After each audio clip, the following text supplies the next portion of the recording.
welcome to the LongLiveJunto podcast number 4. We got a full squad here.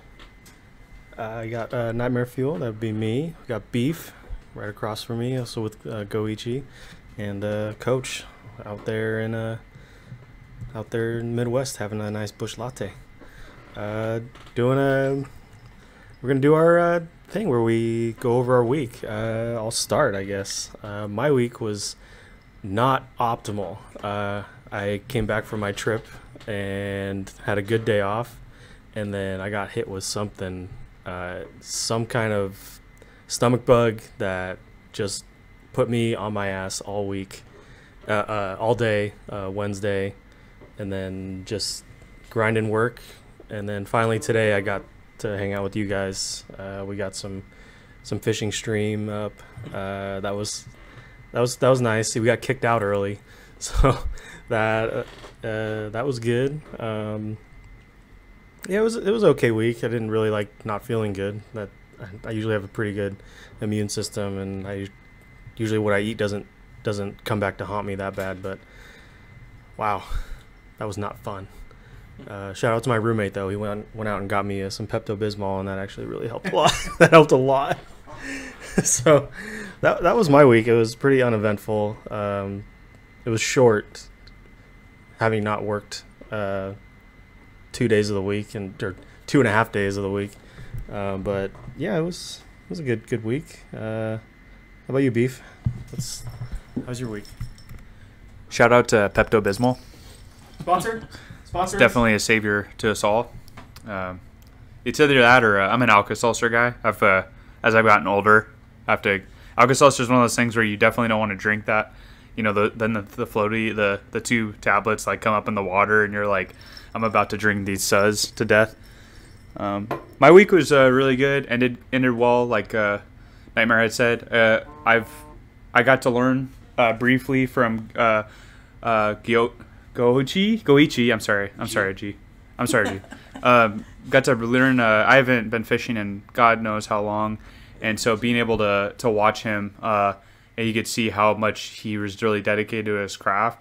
That video will also be going up on YouTube for us later at LongLiveJunto on YouTube, where you guys can kind of see how he preps for getting bait onto the fishing pole, and he can kind of go over that a little bit. But really good information. It was really cool to watch him get excited about his passion. I think like a lot of the times as friends, it's like you when you do your own passion, or you go out, like whatever your passion may be, like with Coach it's weightlifting, with me it's usually hiking.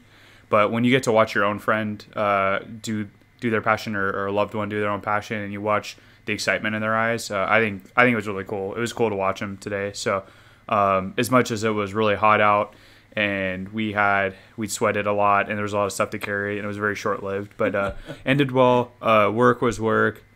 I've talked about in the past, I do therapy, and it's been very productive towards like my mental health, especially during COVID, and I'm very, very grateful for my therapy time. And then got a lot of quality time with my wife. We watched the new Godzilla and Kong movie. Won't talk about that here, maybe later. But I had an interesting take on it. So, what about Goichi? I'm gonna pass it off. Thank you. For me, my wife and I took a vacation. We actually ended up going to Vegas for about a week, and it was mainly to visit friends, go out there and recharge our batteries. And we got an offer where we got a free stay in the hotel, so it was nice. Can't complain when you get things for free. It was definitely good to recharge. It kind of made me realize that I probably need to take more of those type of vacations where I'm recharging my batteries, because in the job that I'm in with sales, your job it never stops. So you definitely need to balance things out and balance your priorities and your stress, because I mean, what good are you to people when you're burned out, or you're dead in the ground, or you feel dead? So I think that's important, especially in these times of the pandemic, is to kind of just take a break from everything and just not have to worry or think about like what do you have to do tomorrow or the next day. And I think that's kind of what I was running into with work is I was always stressed out about like what's the next deal, what's the next thing I got to do for clients. And yeah, it was nice to get away with the wife, gamble a little and not lose money for once, so that was nice. And fishing today with the guys was really fun. Hope you guys enjoyed that stream. It was a really short, like 30-minute stream, mainly just us talking about rigging up your rods and stuff. But hopefully we'll have more streams where definitely we get into the weeds of just like setting up your rig, even prepping it at home, and then picking out a spot on a lake and going fishing. I think people aren't about the journey when you first learn about fishing, because there's a lot of tedious work that goes into it. But for me, it's kind of like a meditation of relaxing and just focusing on something versus focusing on what's going on the outside world or all the negative things. Especially when you get away in like the mountain areas in Mammoth, and you can get away from like most of the busy hustle and bustle. But yeah, I think there's something to be said about fishing as far as like it being a stress reliever and taking your mind off of things that you shouldn't worry about at that moment. So hopefully I can take you guys on that journey one day and just kind of show you why I have a passion for fishing and why I love it so much ever since I was a little kid. I mean, there's pictures of me as a baby pretty much where I can barely even hold a rod, and I'm casting in the middle of my grandpa's street in Laguna Niguel because I'm trying to practice my accuracy on casting. So yeah, I have a lot of passion and looking forward to meeting other people who have the same passion, or even new people who want to take up fishing one day, either with your friends or kids. It's something great. If you do it with people that you love and care about, it gives you that special time to just kind of reflect and chat it up or get drunk and hang out. So yeah, that was pretty much my week. So it was a great way to end the week with you guys here doing the podcast, and then also going fishing today. So that was fun. Yeah, it's good to explore each other's passions. Coach, how was your week, bud?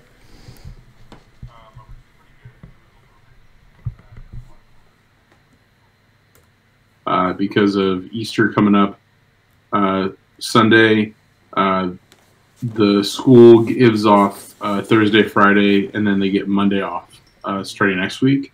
So technically speaking, I only had like a 3-day work week with that. I still went in and got some stuff done yesterday, but today was like my first like day off that I didn't really like do much. Just kind of took care of some other stuff. Yeah, I just kind of I'm like using the free time, or trying to make as much free time. It's a little bit different now, getting like this further into the semester. You start getting towards graduation, and some things like become less a priority for some teams and stuff. So it's, I feel like it gets a little bit easier for me as a coach. But then I'm starting to prep for summer now. And just trying to make sure all my teams are taken care of for that stuff, and getting those things in, because obviously kids don't just hang around campus year round. Yeah. So they're all going to go home and hopefully get some stuff done, during the summer months before we come back for our fall semester. But no, it's other than that, it's been pretty uneventful. This has been kind of a really relaxing week. Yeah, you had in terms of not that stuff. Yeah, you had a successful stream earlier this week too. Yeah, in the gym, you made it look like it was your own gym. We were actually talking about that today. Oh, really? Yeah, we were like, he made that look like it was his gym. It's his private gym where he just walks around, grabs weights. This is my stuff.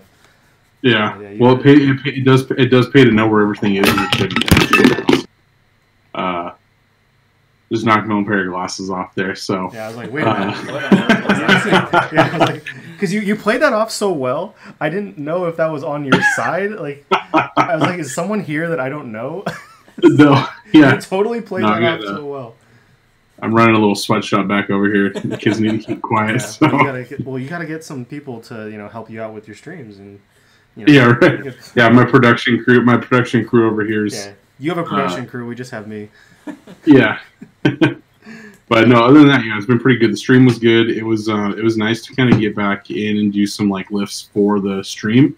Obviously the videos that we've been posting and stuff have been nice, and having those done is a good thing. But kind of interacting again is like definitely a different animal, and it was fun to kind of get back on there and get that stream going again.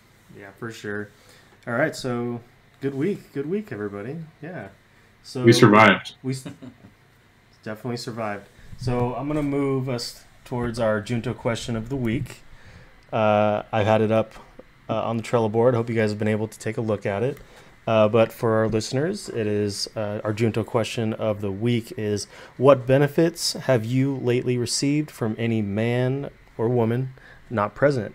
And I think the easy answer for me would be my roommate. He went out of his way during the day while I was sick and went to the store and got me some Pepto-Bismol, and I couldn't stand up. It was like I was having, I don't know if it was cramps or gas, something in my intestines or whatever was just locking me up. Whenever I stood up or sit down, I had to be laying down. And he was like, "What can I do to help?" Like he got me Pepto, he got me some ginger ale, and he really came through. He really went out of his way, and I really appreciate it. And yeah, that's something that's really what it really kind of like. All right, we're doing good here.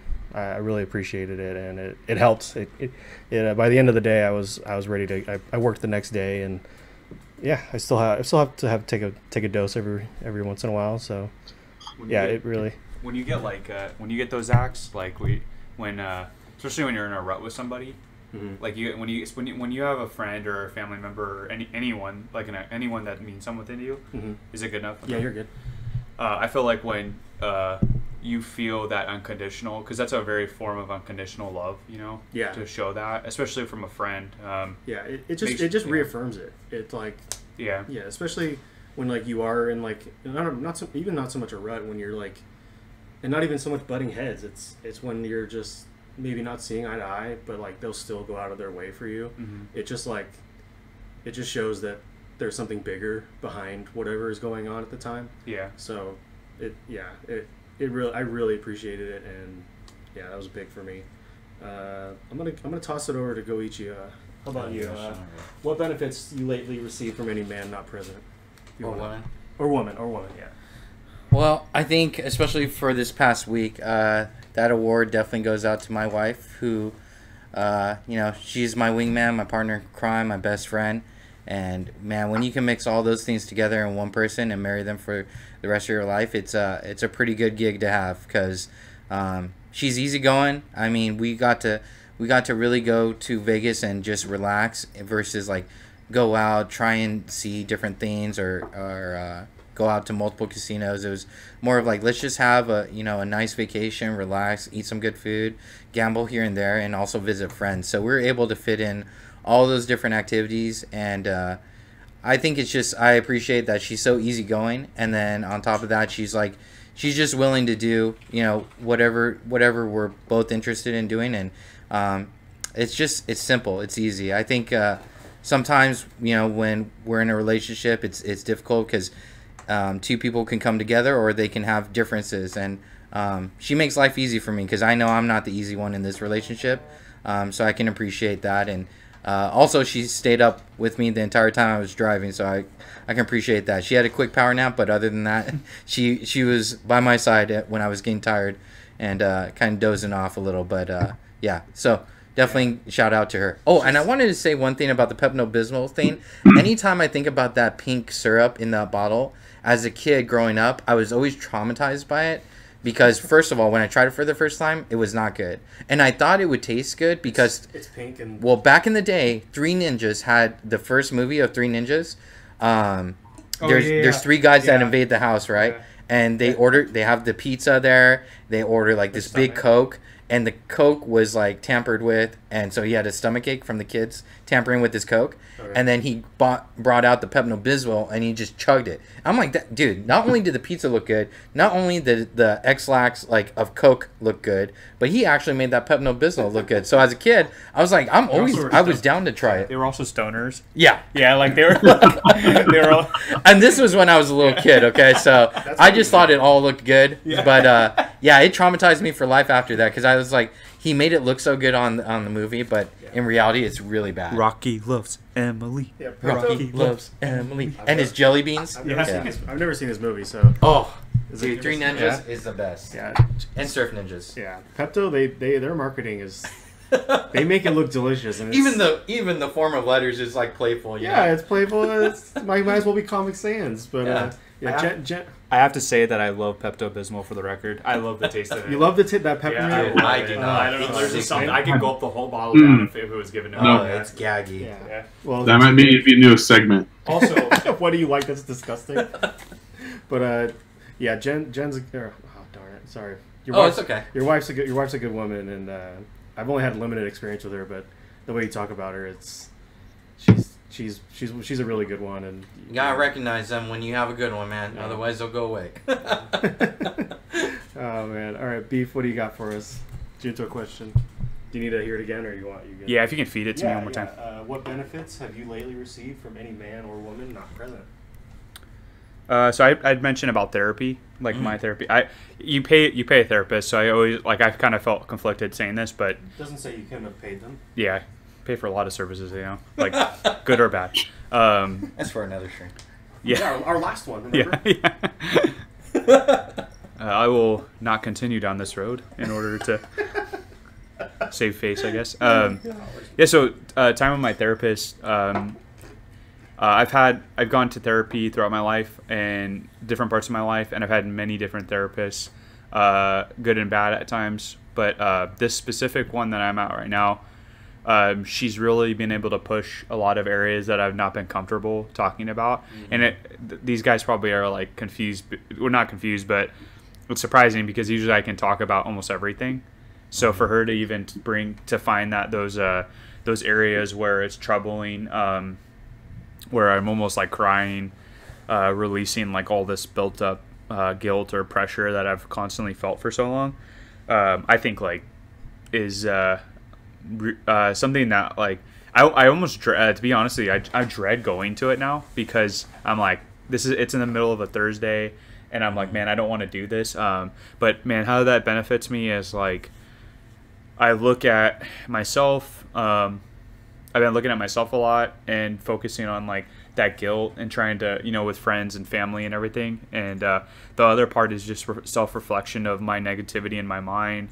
And I just, whether it's her or any therapist, like it's something that like our society, like I feel like our society not only we've slowly been more accepting of that, and that's like for a good thing, like the way our people handle this negative energy or no self-love or love for others. Like I think you look at how therapy can really help you. I mean, I think everyone needs to go to it because I think everybody's on cruise control a lot of the times and they don't realize like how that cruise control is kind of deterring them from being a better version of themselves. But I have to say from benefit side, like I said, I hate going to it, but it's almost like it's an uncomfortable feeling that ultimately puts me in a better spot of knowing myself. And it's so funny to meet somebody that can get you to talk and then you find the truth out about yourself that you didn't know for 30 years of your life or or however old you are.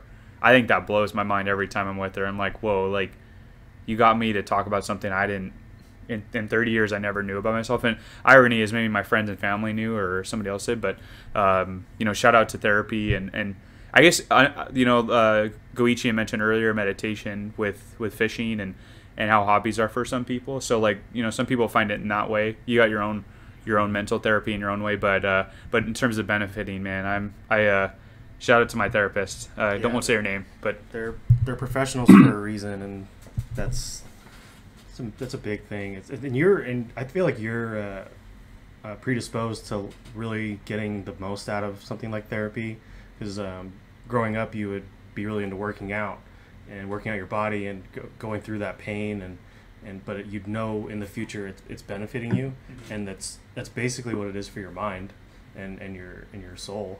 So you're going through that pain and you're going through those memories and you're going through those experiences, and she's leading you through that to help you become that better person.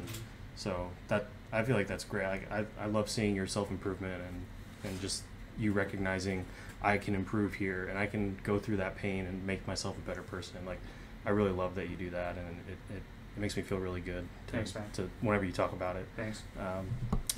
You're so welcome, Coach. I'm serious. You're really welcome. I will never not give you my praise for self-improvement. Like that's you should get praise for self-improvement because no one's perfect. If you go around thinking you're perfect, then you're probably gonna treat everyone like crap, and you're just gonna ruin every relationship because they're the asshole. They're the one that nothing's wrong with me. It's their problem. But the ability to turn around and say, I have a problem and I'm going to address it, I think is also a huge thing. Life would be boring if it was perfect too. There would be no experiences. Yeah, I've told you before, but people say I have a problem and don't do anything about it. It takes a really strong person to be able to do something about it. Coach, how about you? I'm going to read you do you need me to read you the question one more time, or you got it? Come on, Slim Shady. No, but do I have to follow that? Yeah. Yeah, you do. Well, you want to end the stream right now? Yeah. What? Just like good night, everybody. Yeah. See you next week. What benefits have you lately received from any man or woman not present? Before I go into that, I'll second what you said, Nightmare, and I appreciate what the three of you guys have done for me and what we can do for each other. So I always appreciate what we talk about. Like all that stuff, like improving ourselves, and like we've talked about stuff like either the three of us, or the four of us together, or myself with one of you guys individually. Like we've all talked about stuff that we probably never, I wouldn't dare talk about, or wouldn't even think about talking about with anybody else, with stuff that goes on. So I've always appreciated that part.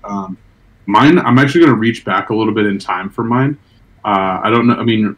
Recently is pretty subjective, so I'm going to take advantage of that because when you were born. Shout out to mom. Yeah, shout out to my dad because he was there to take me to the fair and change my underwear. But it actually does go shout out to my dad because he road tripped out with me to the Midwest here from California.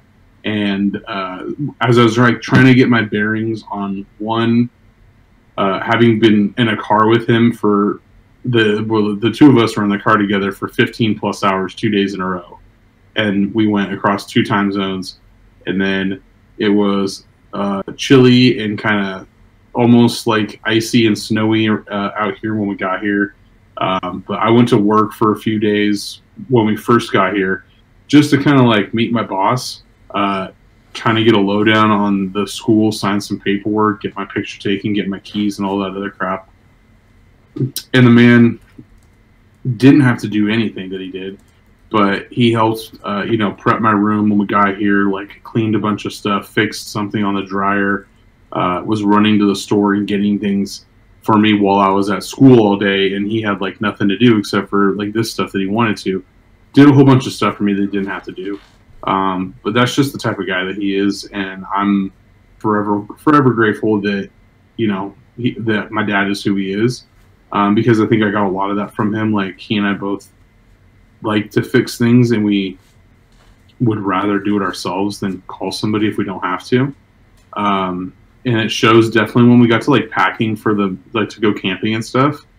We would both, I think, look at each other, and I would have in my mind like, oh, we should do it this way. And he would have in his mind, we're going to do it this way. And then we'd probably end up barking at each other and getting pissed or saying something. Yeah, how did that end up? But what's that? Yeah, how did that end up? It ended up just being like, I don't know. We probably just like looked at each other. I think we would just yell like once or twice, and then I'd probably go in the house like to walk away, say something to my mom, and then walk back out there and just be like, okay, we're going to do it. Let's do it like this. And then I don't know. We'd end up just like, we both kind of like compromise and do something.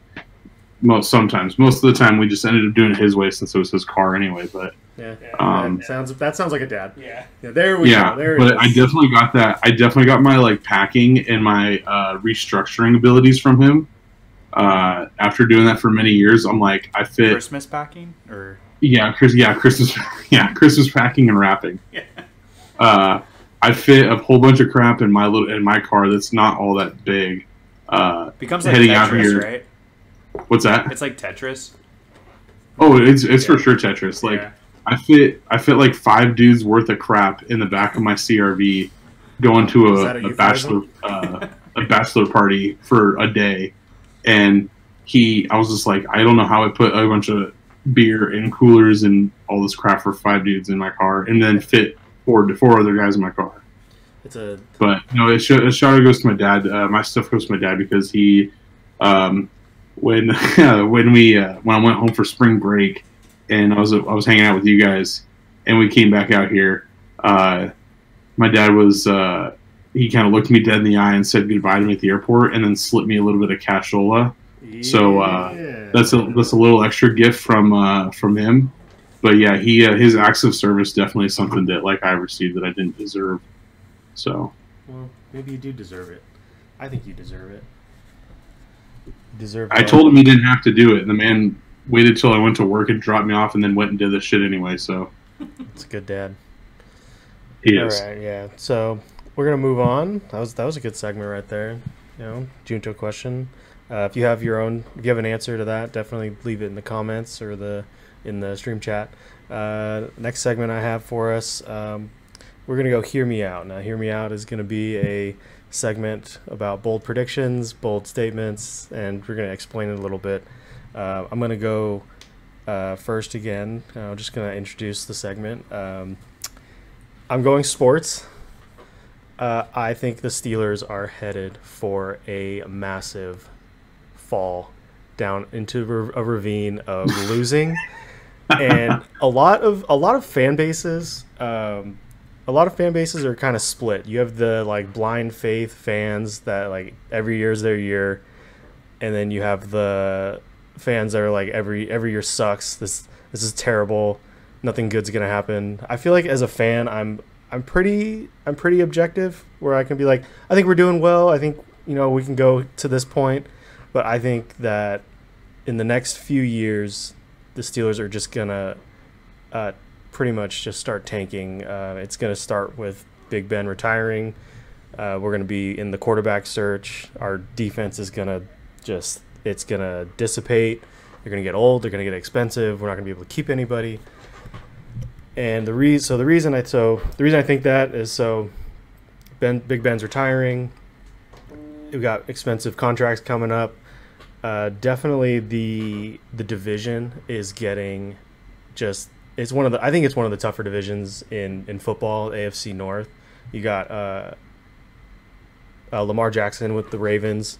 He's dynamic. They're always a threat to win. They've got a great defense that they're keeping together. The Browns obviously coming up. Baker's being serviceable. He's not losing them games now. They've got a good coach, and they have a really good defense. And the Bengals are also on the come up. They've got a new regime in there. They've got apparently their quarterback. He looked pretty good before he got injured. And presumably they're going to be either investing in the offensive line in the draft, or they're going to a lot of people have them drafting that Kyle Pitts guy out of Florida, who's like just he's a freak. I don't know if you guys know about Kyle Pitts. He's like 6'5", 260 I think, and he ran like a 4.4. He was like it was Calvin Johnson and him and Chase Claypool are like the only players that have like been that size and ran that fast. So I feel like the division's coming up. Our players are getting old and retiring and expensive, and I feel like we are destined for a grandiose fall from grace. So that's mine. Do you guys have any? Do you have any? I just want to say I concur. Oh. No, I'm just kidding. I'm glad we're on the same page. I think I don't know. I don't know for our listeners if they're big Steelers fans. I'm not a Steelers fan, but through Nightmare I watch. They're my AFC team, based on kind of just my support for him and watching them win or them be successful. I think they're led by a great owner, and I know we stressed this with I think with every sports team. Maybe NBA is the only. I really want to say NBA is the only thing where, because of what I feel like the players have too much control into where they go now. But for the other sports, I feel like really, and this is including NHL, MLB, and NFL, yeah, where you really are your owner. You have a really good owner with the Steelers. And because of that ownership, they always put in the right people to make good, decent decisions to at least get you in. I mean, Mike Tomlin, I'll say it. Mike Tomlin's never had a losing season. Yeah. You know what I mean? Like, that's it doesn't matter how, you know. And so I want to say as a response, like, it's so crazy that, like, I feel like the Steelers, you always feel like with Mike Tomlin, you always feel like, oh, man, they're going to kind of roll and eventually start losing. But then there's this resurgence. Yeah. And I feel like the ownership starts with that. There's a phrase for that and it's even a Steelers phrase. Steelers use the phrase. It's we don't rebuild, we reload. Yeah. Because USC used to do that. Yeah, and it feels that way, but and this is another reason why I think that they're heading for a very big lull in prominence, is because our GM is probably going to retire next year as well. He keeps signing 1-year deals. Kevin Colbert, he's a great evaluator of talent, but he hasn't gotten the quarterback right. Every time he grabs a quarterback, it's you can't say bust. Can you say bust on like a 3rd round quarterback? He doesn't work out. It's just a backup. You're just doing stopgaps between Big Ben. They're just putting Big Ben on a pedestal. So unless we get the quarterback picked right in the 1st round, or we find some crazy value that no one saw coming, and I think that I still think that it's going to be a lot of years of 3rd place in the AFC North. Yeah, I would say, I don't know if that, is it hearing me pretty well? Yeah, here's it does. Yeah, I'd say I see that. Well, we'll see. I mean, you guys are like, you're always one of that franchises that, I don't know, it just always feels like you look at historically how the Steelers have always been, even 90s, 80s, 70s, it's like they know how to stay in the conversation of winning regardless. They're just relevant. Yeah, relevance is good. And so it's like, you know, but yeah, I mean, that's mine. You want to roll? A bold take. Yeah, you want to roll right into yours, there, Beef? Yeah. So here you go. Mine has for anyone. So I'm going to take it to a different turn. Hopefully, I'm going to stay I'm on the fence the whole time here. But here's my bold statement, and it's a long sentence, maybe a run-on sentence, as I keep going. That was a run-on sentence. Yeah, I'm going to keep running on. So I believe in the future, in the United States, with corporate America, you are going to see a pattern, and it's already started, but I think it's going to be the way things are, where people that side with more of the blue or the liberal side of thinking, or a leftist side of thinking, there will be companies that pretty much you're going to only work for the idealism that you believe in.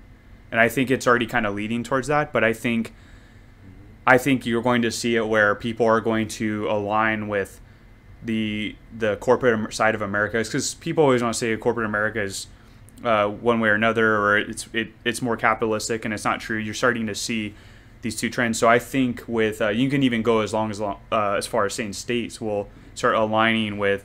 So people will essentially work and be what will happen is during in the interview process, they'll even be asked where they side with. So you're going to start to see people where I really believe this is going to start happening. And I think it's a bold statement. It's kind of, I don't know if a statement, but it's a long run-on sentence. Well, it's kind of relevant recently because of what's going on in Georgia with the voting laws and how torn people are. Mm-hmm. I think it was Delta. I think it was Delta Airlines. They voiced their displeasure with the new law in Georgia. And it's definitely get woke, go broke, because the Georgia Republicans voted to revoke their, I think, $75 million tax break. Mm-hmm. So hopefully I hope that doesn't come true, where you have to state which side you're on, because right now that is a protected thing, is your political views. So thank God. Mm-hmm. But I think also like Coke, they also came out in was opposition of the law, that the new voter ID law, and I think they revoked their tax break too. And it's just weird seeing the hypocrisy from these companies. Like, to get on an airplane with Delta, you need to show ID, show who you are. To go to the shareholder meeting with Coca-Cola, you need to show ID, show who you are. Like, you have to show ID just to do so many things. But we don't want to see who's voting, and see who you say you are. Like, I don't understand that, but I think that's the relevant part of not relevant, the current event part of what your bold statement was. Yeah, I think. Did you? No, go ahead. Keep going. The only thing I would say I'd add to is I'm actually the way it's going. I'm supportive of not necessarily that from the conversation, but I'm actually supportive of that freedom of speech, because I think for the longest time I think it's always been culturally, even traditional values, it's like, oh, we should always support this and this. Now it's like you can take a stance and you can actually create an environment that supports that. And I don't know if that's healthier to have just the people that think the same way as you. That's kind of the devil's advocate argument. Kind of thing. But I do think that if you know the organization, you know what its mission's about, and you know what they stand for, it really is freedom of choice if you want to work for it. And I think if they don't want to support you, they don't want you as an employee coming in and causing a distraction because you believe in an opposing view. I think there's if I looked at a machine, I would look at machines regardless of what side it is. I think a machine will run a lot more efficient in terms of workspace, because I think political values necessarily don't apply to what you do in a day-to-day work environment. If it's dedicated to one, like that machine. But that machine, yeah, if you have a bunch of people that think similar, you might be able to get them to work more efficiently together. And that's kind of how I see it. I don't know if there's any truth behind what I'm saying, but I'm not necessarily totally against it. I hope it goes that way, better than just where it's completely flipped onto one side, where we're only accepting one side versus the other. That's the only thing I would say is like, as long as we have both, I think there's an art in that. I have one more current event actually regarding that, is that there was a gun store, I think in Nevada, that wouldn't sell to anyone that voted for Biden. And it's like, what do you think of that? Do you think that they have the right to do that, or do you think they have the right to refuse service to anybody? I think when you're talking about the Bill of Rights, that's something. Oh, actually, you could argue that what I was saying. But they voted against it. But they're denying. Yeah, freedom of speech is. But before what I said, you could argue against me and say that the whole corporate thing is against freedom of speech if you don't allow. True. Yeah. I guess. Well, this is what we're doing. We're hashing it out. I think business, or I think go ahead, Coach. No, go ahead. I want to hear your thing for a business science. Yeah, I think as a business has a right to sell whoever they want to. It's the right to the business to dictate who they want to sell to, because again, that could hurt them. Taking that stance could hurt them completely. That's what I'll say. But I think that's what we need in this country, is people to take that stance. Yeah. To show them that, like, hey, we're not going to be persuaded just because, like, it generates revenue. We're going to do what we think is right for the people and for us as a business. And I think that's why, like, it's important to keep private owners still going, Yeah, for sure. Yeah. Coach, did you have something? I think actually I was pretty much going to say the exact same that Beef just said about like the businesses. And obviously Beef, like I know you did like marketing, and like you took like more business classes in schools. Like I just studied anatomy and phys.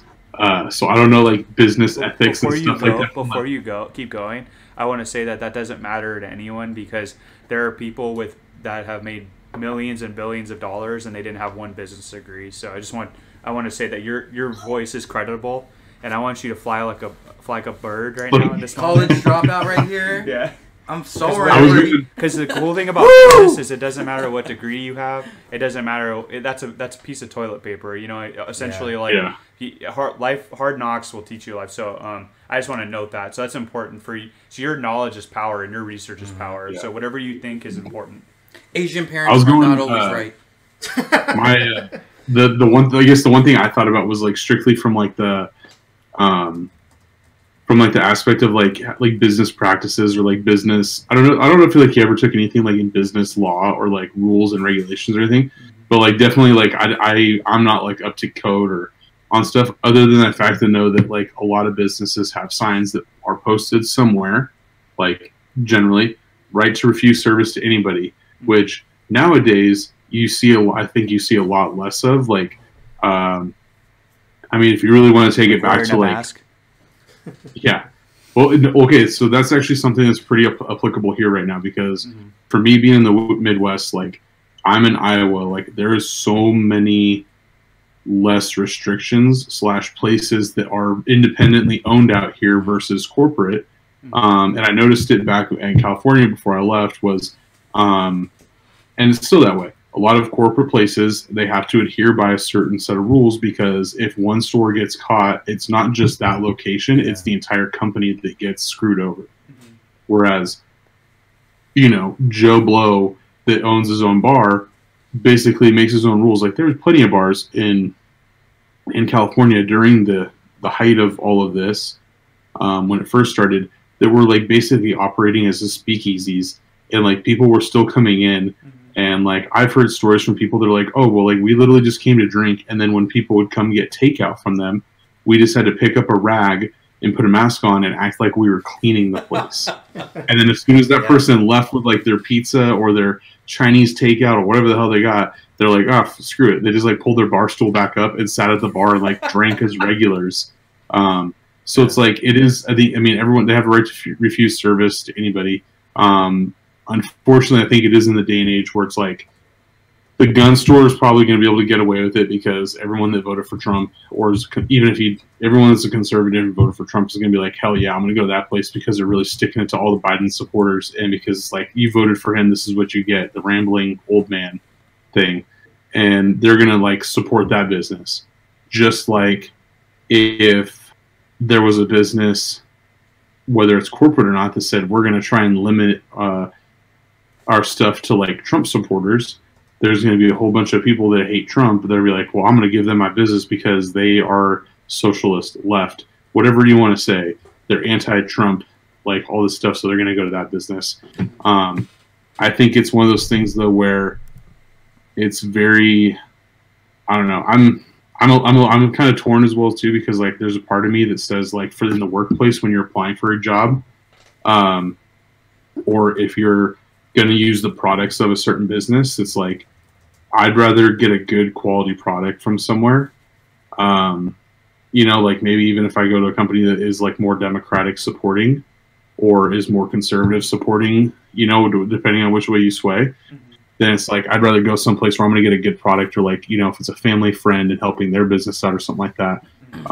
There's some things that I personally take into consideration and outweigh a little bit more than whole political affiliation. Now, I know there's going to be a lot of people that don't think about those things and strictly just go on political affiliation. I mean, you look at some things like people getting fired, like the whole Gina Carano thing from Disney Plus. Like, she's an outspoken conservative. They got fired and got picked up by the Daily Wire to do production and writing for they're like starting a whole like cinema segment of their business plan. So like, she's like writing and directing shows and like a movie now. So, and see how that's what happens is that's actually because of the freedom of choice. Like, people at first, I was like so against like the whole like the form of cancel culture, but now what it's going to do is create an equilibrium where people on the other side will start to build different industries or rise, and it will rise to that occasion. Because eventually, if you start, business is business, regardless of, and so if you start cutting out your customers are going to go elsewhere, right? You know what I mean?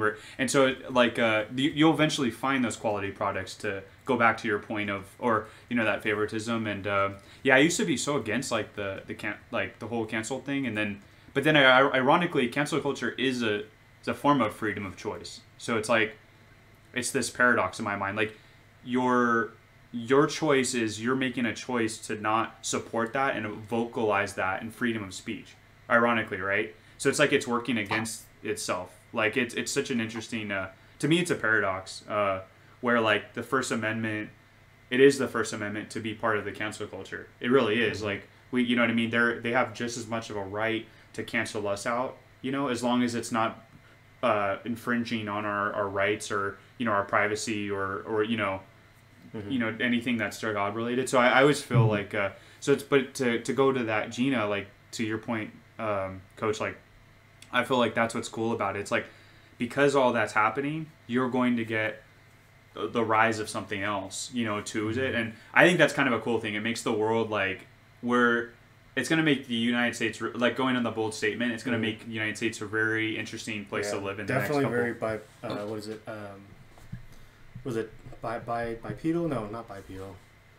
That's a bigger word than I know. Yeah, Bisexual? it means you walk on 2 feet. We have a commenter here on Twitch, Conqueror of Many. Thank you for the follow, by the way. Yeah, we didn't mention that. Yeah, I'm gonna give you a nice rundown of our names, monikers. I'm going by NitemareFuel, right there, Nightmare. I'm one of the gamers of the group. That's pretty much what I'm bringing. I'm producing the podcast on the back end here. Across from me is Beef. Beef's one of my oldest best friends. High school with this guy. To my right, we got Goichi. Met him through my buddy Beef. Good guy. Trust and now him. You're my best friend. Oh, so much hearts. And on the bottom screen here, we have Coach, just capping it off with that sultry voice that you loved so much, Conqueror. Thanks for joining the podcast. We'll definitely be updating our TikTok, like you said. That's Beef's forte. Yeah, I think he's gonna do the Bugs Bunny challenge soon. I think is what Beef said. Right? What's the Bugs Bunny challenge? What is that? Wait. You know what it is? No. Okay, wait. There's a trend I don't know about. What is it? What is this? I think Coach should. I think Coach should do it. I know right exactly what you're talking about. I think Coach. He knows exactly what I'm talking about. Coach should show it on our. Yeah. Who's inclined to talk If about Coach it. showed it, oh my Coach, god. Tell us, what is the Bugs TikTok it Bunny? up, brother. Angle that camera, baby. Let's go. I mean, hey, if I showed it, I'd put a lot of girls out of business in their OnlyFans. Okay, so let's be honest here. Wait, what is this challenge? It's so basically what it is. It's I think it's a song. I think it's from a song. Some It's like song, like a rap song or something. But basically, a girl starts like laying on her stomach, or she positions the phone to where you basically see her head, but her butt is like hidden behind her head, and her feet are like making like bunny ears, like moving behind her head, so that it looks like Bugs Bunny. And then basically, she either like scrunches her legs up, or like just changes the position of the phone to where you see like her ass in like lingerie or some kind of underwear. And basically, it's like behind her. Yeah, it's like you're definitely Coach is an expert on this subject. Yeah, I mean, well, there is didn't form in it. read There is form in it. I mean, if you talk to yoga teachers and stuff, you know, I mean, there is form. Yeah. in it, There's so. an art to that. There is. Yeah, So it's you the got to Bugs arch Bunny your back, pose. you know, and so have a great ass on top of that. Because I mean, if you don't have an ass, so there's no show. Coach is gonna be sending you that Yeah. that MP4. Yeah, we're gonna have to put a mature content warning on that for sure. We're also gonna have to put a disclaimer that I'm not responsible for anyone's like getting sick or or viewing. or like involuntary throwing their phone at the wall. Maybe we'll put our spot of Pepto Bismol in right before they watch the video. Oh man! All right, so thanks for the questions, Conquer. We're gonna go to Goichi with his bold statement, his hear me out. Hear me out. Bro. I don't have that good. Well, going back to what you were guys saying, I think the biggest picture I see out of all of this is I just hope that one day, you know, people can just come together versus like, you know, you follow this side of politics or that side, or you're this race, this color, that color, you believe in this god, that god. I think that's all fucking bullshit. I'm sorry for my French, but I think at the end of the day, we're all human beings, to each his own, and everyone should respect that with everybody. And I think you shouldn't be, you know, you shouldn't lose a job based on what your beliefs are. You have that right to believe in whatever you believe. If people judge you, they judge you. But when it comes to like you know, whatever money you're bringing in for your home, your family, and you know your company's judging you for that, I agree. Like I feel like those companies should be out of business eventually. You know, because like if you have that kind of thought process and environment in a workplace, like I can't imagine how toxic that is. Like of course, like everyone has their own opinions on what's going on in the world today, but at the end of the day, we all technically want what's best for ourselves, our future, our kids. And that's what we have to look at, is the big picture. Because the more we keep dividing ourselves, the more we're just going to create this animosity towards each other and division. And I mean, there is power in numbers, and it doesn't matter what race, color, form of person you are. If we can all come together as one, no one's going to stop us at the end of the day. And I think once people can realize that on a worldwide scale, it's going to be a powerful thing. And it definitely starts with the internet. I think the internet has given us the information, the power to receive information at the palm of our hand. I mean, Elon Musk talks about it all the time of how we've evolved so quickly. And I think it's going to be a beautiful thing. It's going to be a rocky road at the beginning, but we'll get there eventually. And I think it's just going to be the power of the people, honestly. For sure. About Evolving too quickly, like that's one of the cool, like, I've got like one of these cool little facts is that we've evolved so quickly, like our heads got so big that we have, like, childbirth is an issue for us. Like that's why it's such an issue, because we've evolved so fast, and our intellect like just shot through the roof, and that's why we're born so prematurely, because that's the last moment where our heads can fit through the birth canal. Normally, like other mammals, their young can usually do a lot of the adult kind of stuff. So C-sections are higher now because of that, or no? Are they increased because of that? I'm sure they have, but like childbirth, it shouldn't be as painful for the mother as it is. It's because our heads got so big, and we're coming out. We're coming out sooner than we should. That's why babies are like so helpless. It's because we have to get the women have to get them out of their bodies. That's a pretty bold statement, if you ask me.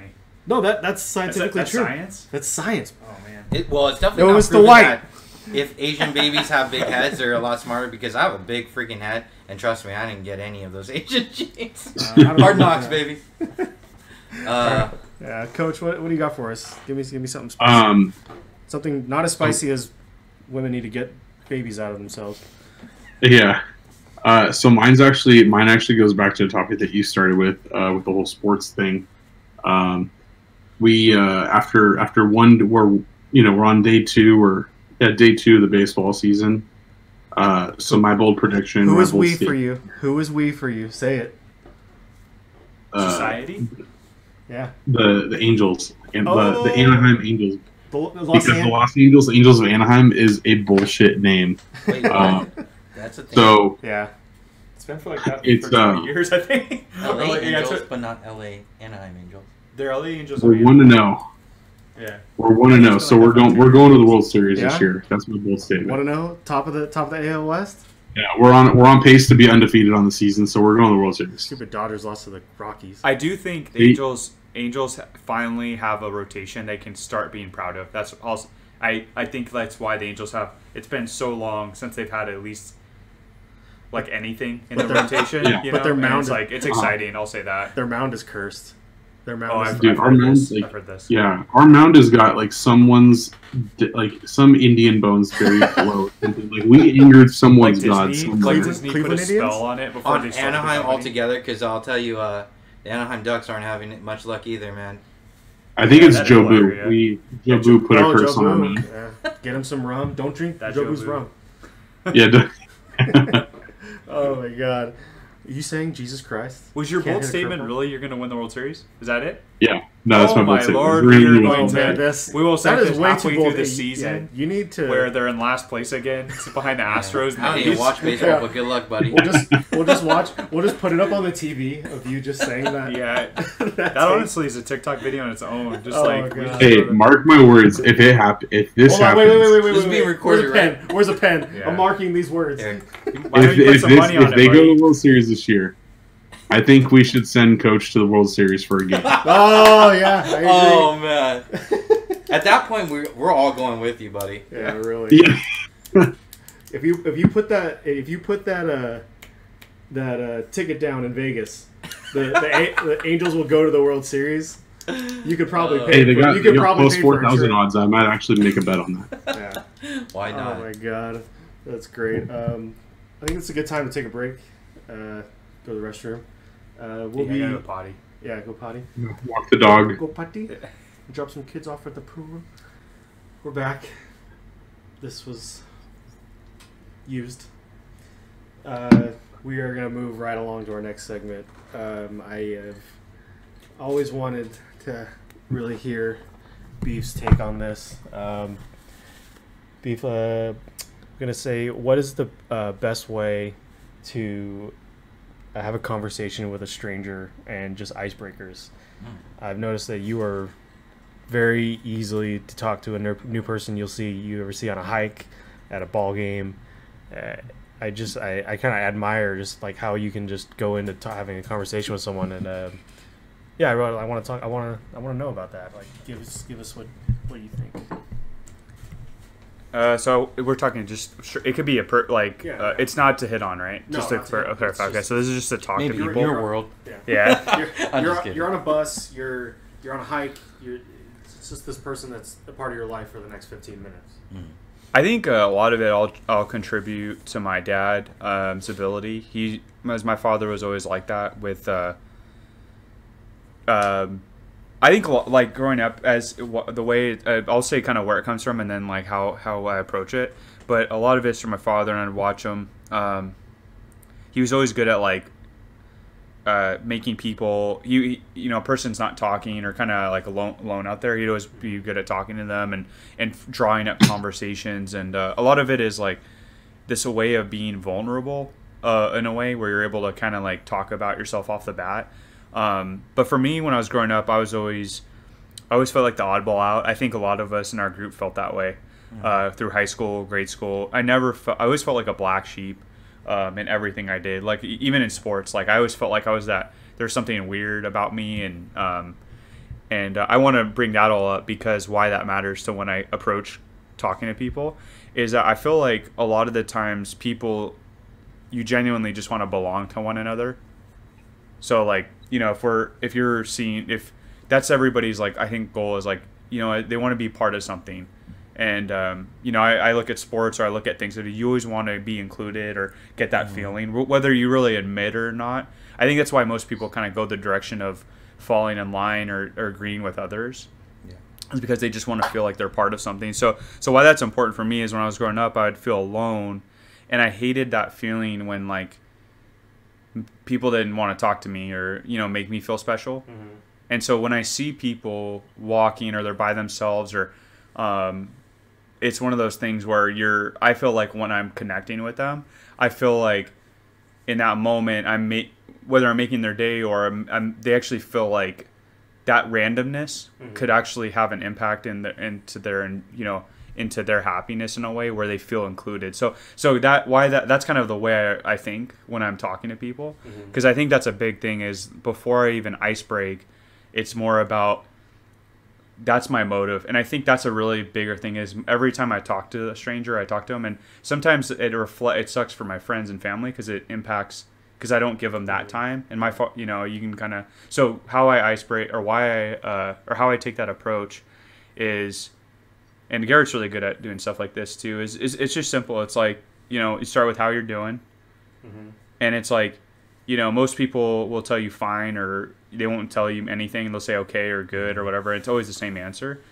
But it's really like for me, if you're able to stop and you observe them. I mean, we're at a social event, we're hiking. It's easy. It's like, hey, how's the hike been for you? If you're at a hockey, if Garrett and I were at hockey, it's like you talk about you talk to a person about being a Ducks fan. If Spencer and I, if we were at a baseball game, I realize I said names. It's okay.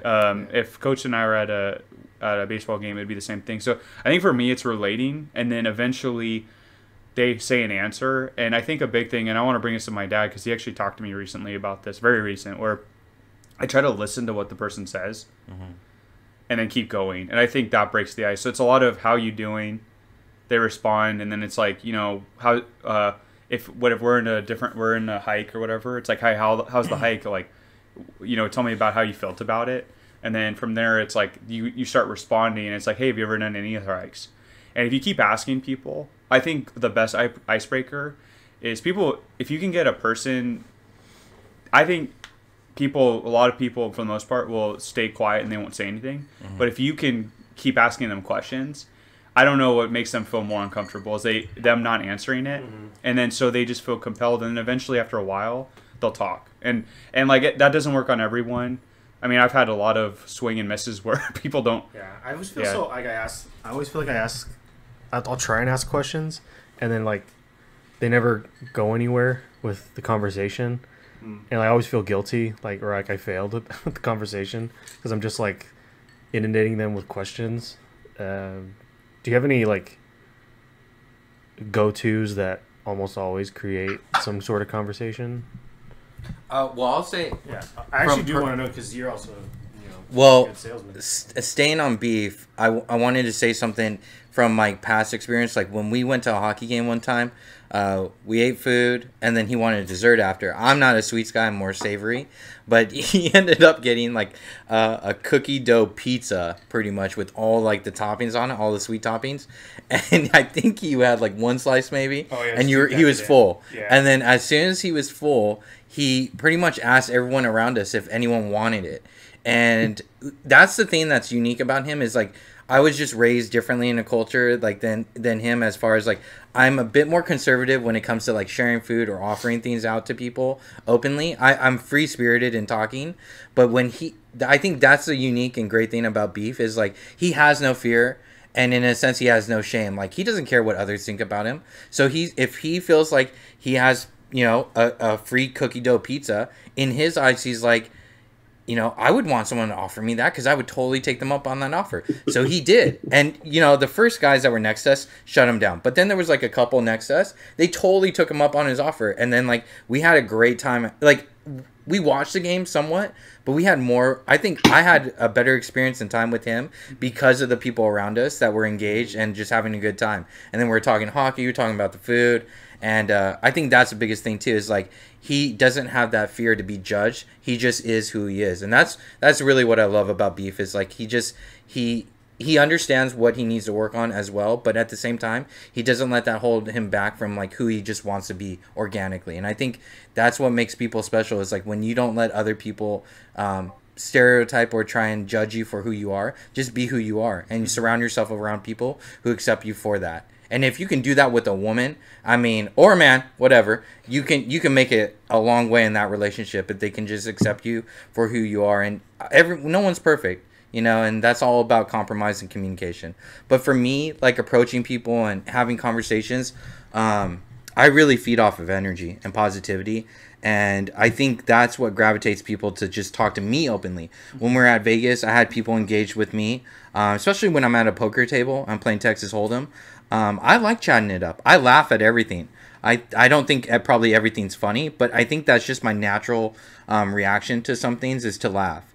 And it opens people up. Like if some guy across the table said like a real horrible joke to me, but I still laughed at it, it opens him up to think like maybe I am funny and I can keep talking to this guy. So, and I am a true believer in trying to approach I don't do this all the time. I'm always going to be working on this, but I try and approach every person, good or bad, and look at their life as if maybe this day and this moment right now, they're going through the worst time of their fucking life right now, where like a loved one passed away or they just lost their job in their home and they're just going through something. And if I can always apply that perspective to each person that comes across me, good or bad, negative or positive, I usually have a good outcome from it. Even if they're pissed off still or it's a negative experience, I know at the end of the day, like I tried my best to hang out with that person and have a good conversation. But if it's not meant to be, it's not meant to be. And I don't need that person in my life or in my circle, but I tried, So, yeah, that's pretty much it for me. Like I try and be open. And a lot of times when I'm engaging with my wife in public spaces, I think people can see that energy of like, I'm just kind of like, I get excited over stupid stuff all the time. Like if we had box opening streams, like, and you guys surprise me with whatever, and it's something cool, I would get excited and I would try using it. I would talk about it. So I think that excitement gets other people excited. I've been in lines for Chinese food, and out of everyone in the line, lady walks up to me and says, how do you think this place is compared to, it was Twin Dragon, by the way. And she said, how do you think this place compares to Panda Express? And I went through like this whole tutorial with her of the difference of pros and cons and why I think, maybe this one's better than the other. And it was funny because the whole crowd started laughing at me in the line. But they loved it because I was just honest. I was just open with this lady. And yeah, man, that's making me reflect on the pandemic and how much I miss like people interaction and just like you know, I may not meet them, I may not see them ever in my life again, but to have that one experience, I still talk about it today, you know. So that's why I picked that topic. It's a great topic, man. Along those lines. So I'll pass it back to Beef here. Yeah, I was gonna add to because that's actually one thing about him that I admire a lot, and I'm gonna say my dad too, is their ability to smile and laugh, and the people that they pull in typically are laughing and having a good thing. I think most people when they see me, they're like, God, this guy is like I gravitate to people that are a lot more passive or quiet. And I don't know why that is. I think a lot of times maybe when I'm like that, I feel like there's an awkwardness. And so you had said you feel like you ask questions. I'm going to answer that. You ask questions about, and I think that's a really good trait because that's something I long for, is not only to make people feel, because G just said it about getting someone to laugh. And like when you get, or I'm sorry, no, sorry, you get laughing at somebody's joke and that feeling of like making that person feels like they belong to something, you know, they were able to connect. And that's what we're really longing for, is like every time you talk to someone, that's kind of the goal, is like, how can you connect to them, you know? And it's like some people have walls, like way higher walls, and you have to break through those a lot quicker, or they're a lot more difficult to break through. And I think for me, I see that in a lot of people. And when I see those, I always think like just joking or like being weird is a form of being vulnerable. Where when people are just like, oh my God, this guy's so weird, it's like, to be that way. I always look at like people like Jim Carrey and Chris Farley. And when we obviously can't be that extreme in a movie, but if you could be a little bit weird enough where you show that, people will sit there and they're like, whoa, like they let that wall down, you know, and that's it. Like the relatability. Yeah, and but to answer, I want to answer that though. If because I think the big thing about you said I asked a question and then it's like doesn't really go anywhere. I think you just dictate where it goes, because I think like, you know, I've had a ton of people off the bat like reject me, you know, because they don't want to be vulnerable, they don't want to talk, and then I kind of get that message all lay off, or I just kind of push on it a little bit or I make light of it, their response, or lack thereof. Lack thereof, and so it's like, I think a lot of it for you though, my suggestion, or to anyone, that if you're trying to create something out of nothing, is your expectations are too high of yourself and that person. You're expecting something, and that's never a good case. Like you're never gonna be. I don't really expect anything. Like I just kind of like, it's either gonna be good or it's gonna be bad. And if it's bad, it's like I don't. Yeah. And sometimes I'll be like, F you. I don't like. It's like, screw you. Like, it's never always going to be like a good experience. Yeah. Spencer, do you have any input, Coach? Excuse me. Do you have any input? Yeah. No. I think I don't know. I think I have an interesting take on it, because I've actually had some conversations about stuff like this with athletes before. When I started my grad assistantship. I knew a bunch of athletes because I'd already been interning there for about a little over 2 years. But the new athletes, like when I watch people train and like do stuff, it was like one of those things where everyone thought I was mad all the time, just because I was like looking at them or something like that. They always said like, hey, you just have like a very serious look, and you just look mad. But like I've always tried to like pick something out from somebody. Like I tried to like observe people. I think like people watching at Disneyland is probably one of my favorite hobbies. Sounds fun. Especially when it gets to the time where people start like hanging out for like the parades and the fireworks, because everyone just starts jostling for like the same benches and like the same space to sit, and like it's so frustrating, but at the same time it's like very interesting, because you pick up on like social anxiety or social awareness of some people, or the lack thereof in others. Definitely. And I think like having that ability to like read people and like pick something out from their behavior, or like something that they have with them, is something that like I try to do. Like when I find new athletes or something like that, or if I meet new people, especially when I was like being back home, we'd have a lot of local athletes, and I always tried to have like a fair knowledge of all the surrounding high schools and their programs, and kind of know some stuff. So like being able to pick something that was important to that person, or that was like relevant to that person, always like seemed to help me with like an icebreaker. My mom is like really, really good at that. I've seen her many a times. She's just very social and can talk about just about damn near anything. But I've seen her many times talk to somebody she's never met before, and she literally just like brings something up and like almost like forces that person to like talk to her because like of the way that she approaches them. Like they can't just like get away with like not talking. Like they start engaging with her, and she like basically kind of like reels them in to like a conversation and gets them involved. And then, you know, I think that is a very valid point that people want to be a part of something. Yeah. So I think like Beef and G, you guys both like said that stuff, but it's like people want to be a part of stuff. So like when you find someone that's not, like, to be able to bring them in and like include them in something or have them get them talking and opening up about themselves is like a huge thing. And I think a lot of it, at least from my side, is just kind of like reading that person's body language and then just trying to go out on a limb. Like those people aren't going to go out on a limb usually to like do something. So like they need like an olive branch like reached out to them, which that's fine, because then there's people that literally reach out multiple olive branches to everybody else. Like, you know, they make it up. It's made up somewhere else. There's someone who's oversharing and there's people who undershare. So I think for me, it's just body language and trying to pick something. Like if I see a person with like a sports like jersey or sweatshirt on, or one thing, like when I went to off-road races and stuff, when I was working at the restaurant, I had a mask on that was from the off-road races. And so like I wore that on purpose for like the population that we had at the restaurant. We get a lot of people that like to go off-roading. So like it was a good conversation starter for me, because like I would wear it and I'd walk up to a table and people were like, "Oh shit, like you were at the races and this and that." I'd be like, "Hell yeah, I was at the races." And then we just like turn into a 10-minute conversation about stuff.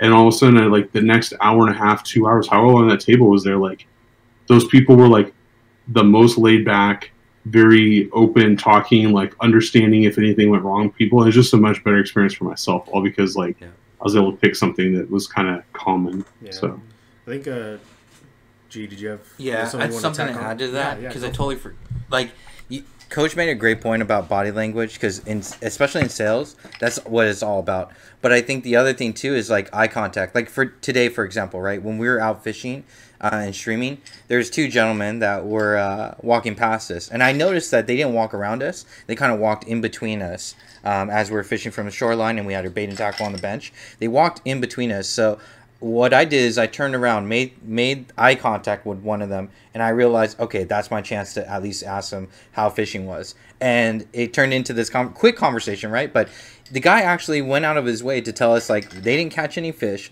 but he thought maybe the fishing was better on the other side of the lake because people were catching fish there. I wouldn't have gotten any of that knowledge or information had I not just made eye contact and made a quick conversation with the guy. And honestly, the guy did not look... I mean, this is why you never judge a book by its cover. It's because he didn't look like someone you would approach and just ask, like, "Oh, how was fishing today?" So, yeah, and especially if I didn't see him if I saw him out in public on the streets, like, obviously I wouldn't approach him and ask him something like that, right? But the scene, the setting, where we are, and the, you know, time and day, and making the eye contact is huge. But like what Coach was saying too, you know, last week my wife and I were at Costco, and I was wearing an Anaheim Ducks hat, and then I saw another younger lady with her husband wearing an Anaheim Ducks sweater, and we were passing by in the aisle of Costco. I was like, "Hey, I like your sweater." And then she started laughing. She's like, "Oh, thanks." And then she realized I had the hat. She's like, "I like your hat." And then we stopped and had like a 15-minute conversation about the Ducks, hockey, at Costco. For that. Oh, Jesus. We're just hanging Saturday, out. Sunday? It's probably on like a Friday maybe. Oh, okay, so like nighttime? No, mid-afternoon. Oh, okay, so it's a little bit more chill. Yeah, but it was just it was kind of war zone. Tip to Costco shoppers: shop on the outside of the aisles versus in the middle, outside, please. You say, okay, that's how you save yourself. Yeah. Should be you go. It's like there's going no to war lanes. once you go to the meat section. I mean, you're there and you're like, I gotta wedge through this. Give me room. Yeah. Or you bait people and you follow like someone who's opening the gaps for you, like a big burly dude or something. You know? I love going to like the salad or milk area where they're in the rooms and you're just like, I've got like 10 seconds, or there's a bunch of people coming. You know what I do? I hide in a corner because usually my wife is picking the veggies or whatever. I'll hide in that cooler and pick a corner that I think no one's going to go to. Like, no one's going to pick these apricots or whatever. Or yeah. So yeah, that's my thing. Is I think people should embrace that, man. Like, don't be afraid to talk amongst each other and like just approach people, because I mean, dude, that could be your highlight of the day. And I'm big about celebrating your wins, big or small. And for me, like, you don't gain anything out of that, but you gain this like internal peace and like warmth. At least I do, when engaging with people and having like bright conversations. So, and you just never know who you're going to meet. Life is all about, like, for me, trusting the process, and as long as you stay positive and keep grinding and trying to strive going upward, onwards and upward. I mean, life can be a beautiful thing. Obviously, you can go backwards, you can fall down, but it's all about picking yourself back up and building yourself into a better person. That's been my experience. I just wanted to, because I think you just the mindset of asking the question. You're like, oh, Beef's really good at this. I think you're actually really good at it. And I think you overthink it too much, where you're like, because I think a lot of the times, like, and G and I talk about this a lot, where you've got so many different personality. You're gonna get so many like different person where you just click with one person. I don't think 99% of the time you're not gonna click, but you're gonna relate on what conversation. So instead of like the feeling of like, oh my god, I asked a dumb question, or they didn't really respond, or they kind of rejected me, or it just wasn't the response that you thought, focus on or like what was said back to you. Just focus on that, because if you focus on that and you don't focus on what they think about you, you're not gonna, it won't matter to you anyways, because the feeling a lot of times, like what Gia said about me is like, I do care what people think of me, like the perception, but at a certain point it's like, I don't mean to be corny, but like, it's like that Dr. Seuss saying, like, the people that mind don't matter, and the people that matter won't mind. And so, like, my thought is, like, what he brought up about the fishing day, like, you ask somebody, and if they're rude to you, it's like they're gonna be out in a second in your life. And it's so, like, but if they say something that, like, where you can feed off of that, and you just found a good friend, you just never know. So my look at it is, it's like, it's so low risk and such high reward every time, regardless of even if you have a 5-minute conversation, they never matter again. So my thing to you though is, I think you're really good at. I think you're actually really good, because I've seen you with certain people that you fit better. I think we could say the same with Coach, with G and myself, is like I've seen G with certain people, and he's good. I would say he's probably the best, and then Coach is the second best. I've never seen anybody not relate to Coach, but I do have my list of people where it just we didn't click, or like I didn't. There's something about them that I don't want to carry this on, and I've cut that off, and they're better. But I would say you're really good at. You have a skill too. I think maybe you, in the moment, you feel it, and I wanted to bring up that I actually feel that sometimes. I feel that awkwardness, and I bet you they do too. Okay. Makes me feel a little better. Well, you're a really good listener too. On top of that, you are. And then when you talk, like for me, when you talk, it's more of like, well, honestly, you guys are all kind of like this, but you're an educator. Like when you tell me about certain things, like I listen really well, as far as like guns, even gaming, streaming. Like I don't think you realize it, because like you just talk so openly and naturally about it when you open that up to people.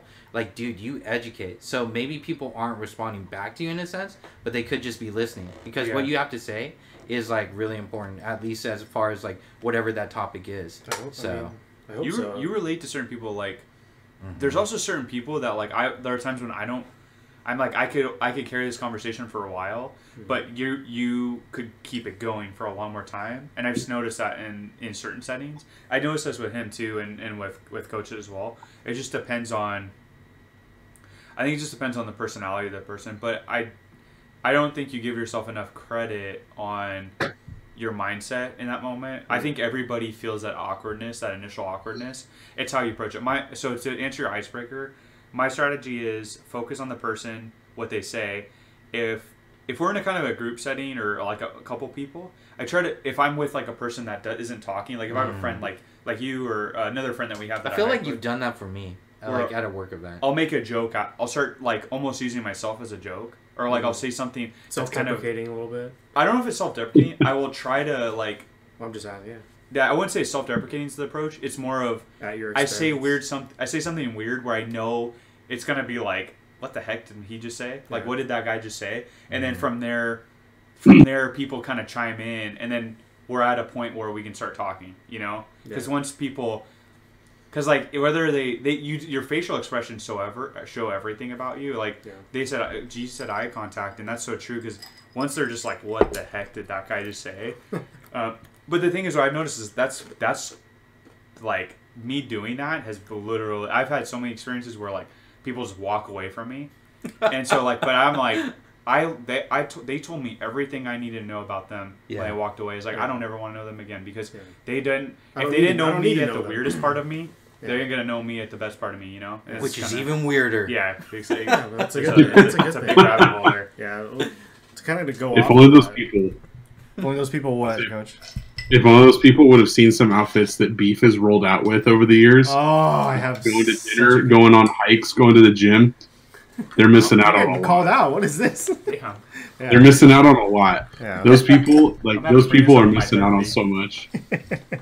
But Those are some of my favorite moments when like we're searching for a sock in the back of his car so we can go lift in the gym at like 2 a.m. Oh, that's Like, so sweet. but those are like the moments. Those are the things that people are missing out though. Like when they don't like engage in conversation. And I think G talked about a big point. Like you never know who you're gonna meet. I've been fortunate enough to run into some very interesting individuals while working in a restaurant setting.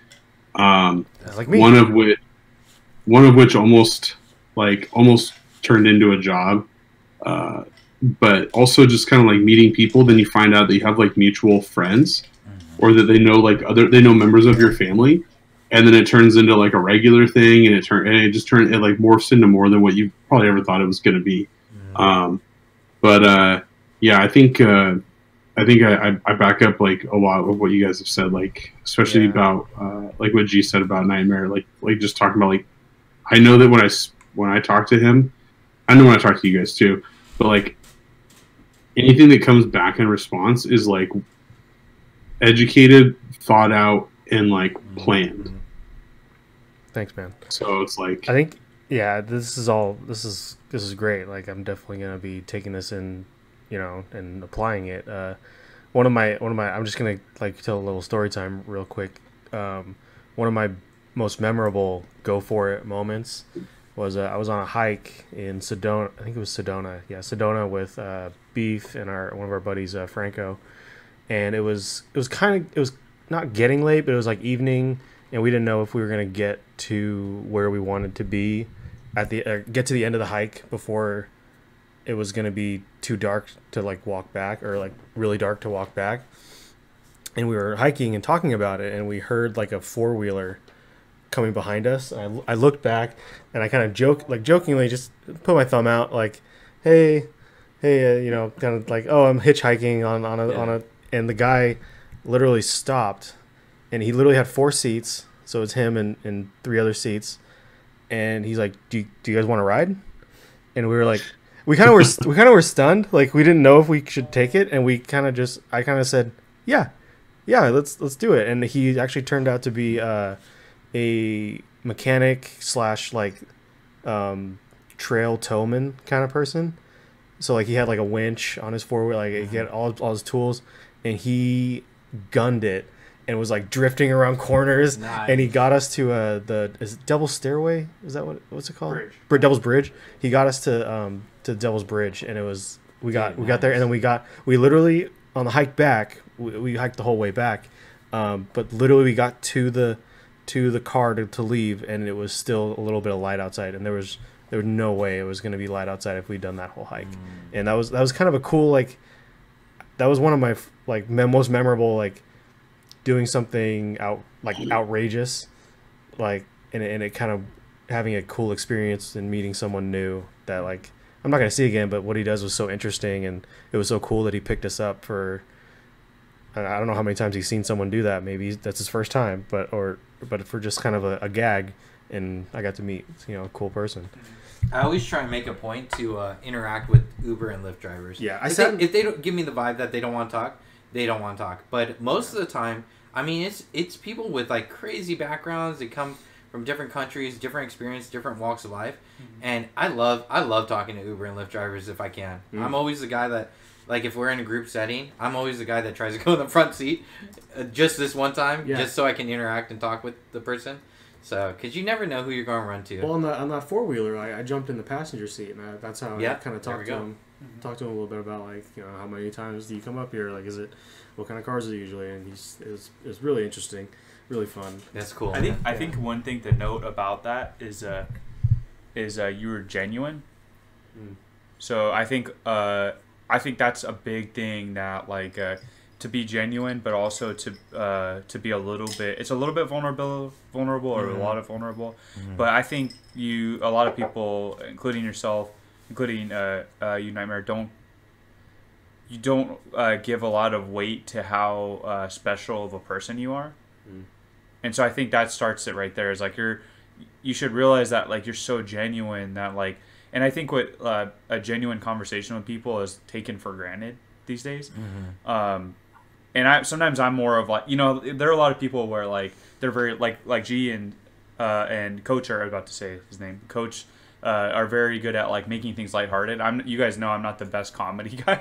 Like, I'm a very intense guy, but I'm very, like, I know that I bring a genuine side of myself. Like, that is who I am. And like, and that's what I wanted to say, is at that moment, you just doing that little joke, that was a genuine part of Nightmare doing a genuine joke of him.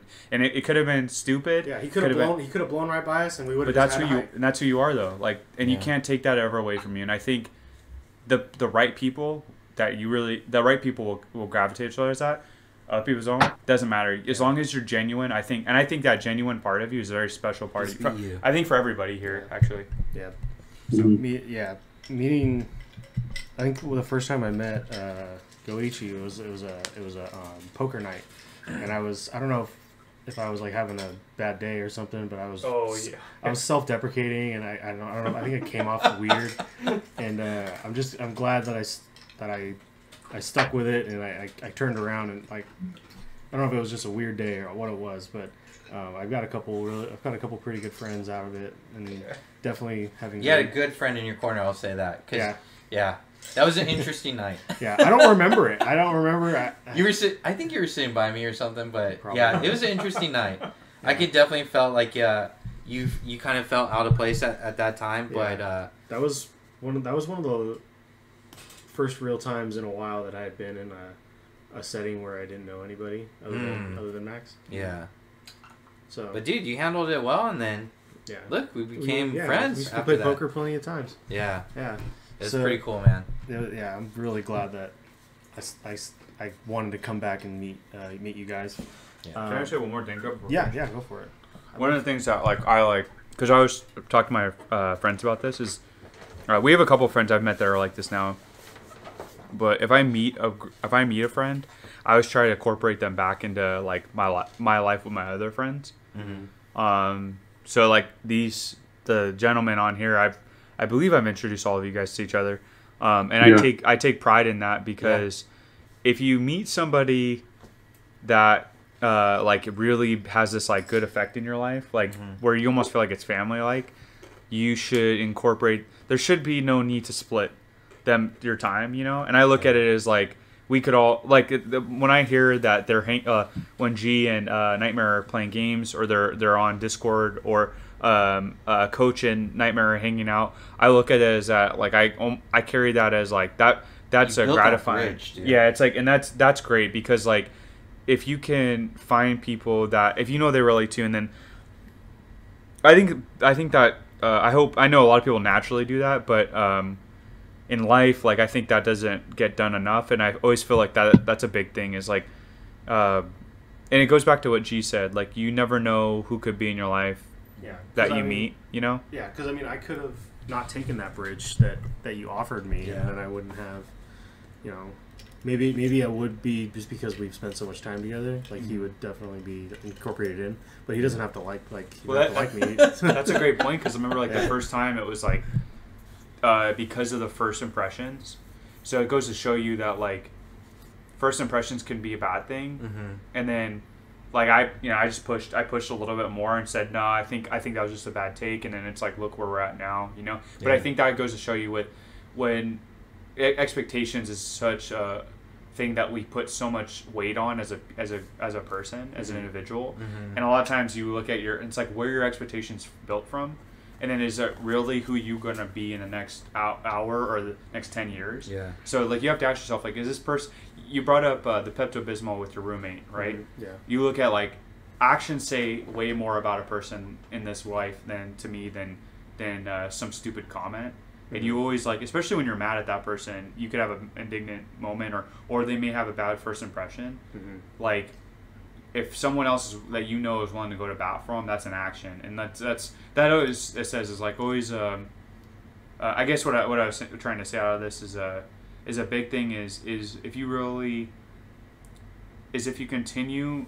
Man, I'm losing my train of thought as I'm talking. I don't know if I'm getting tired or not, but a big thing about me is like the people I'm around.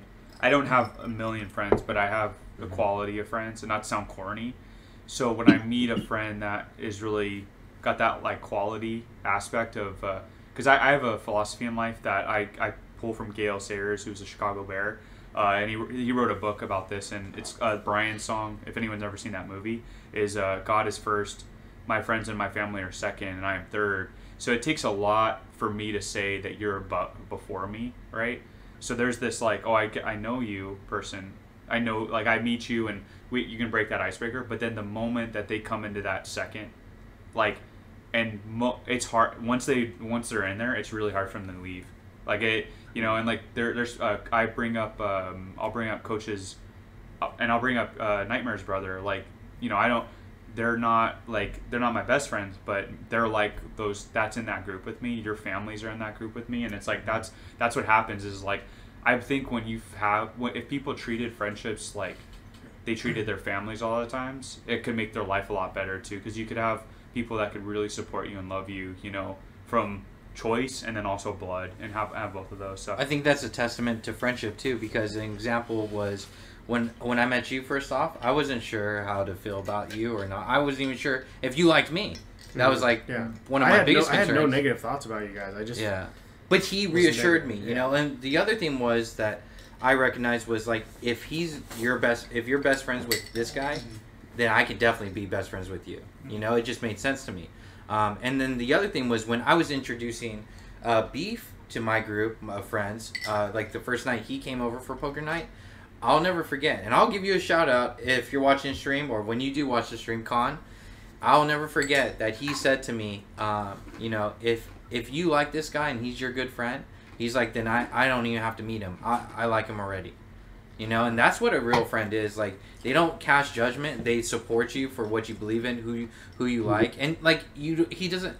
My friend didn't have to like him, right? But he supported him joining us in a poker night and hanging out and having a good time. And guess what? He supported your decision. He loves him, you know? Like, they're good buddies. Mm-hmm. So, like, that's a cool thing about friendship. And I always felt like, with my friends, as long as I support you in being happy, that's my main concern. You know, if you're happy with whatever you're doing, then I gotta support that. You know, if you ask for help, I'll be there. But other than that, it's none of my business. You know, to butt in if you're happy with life.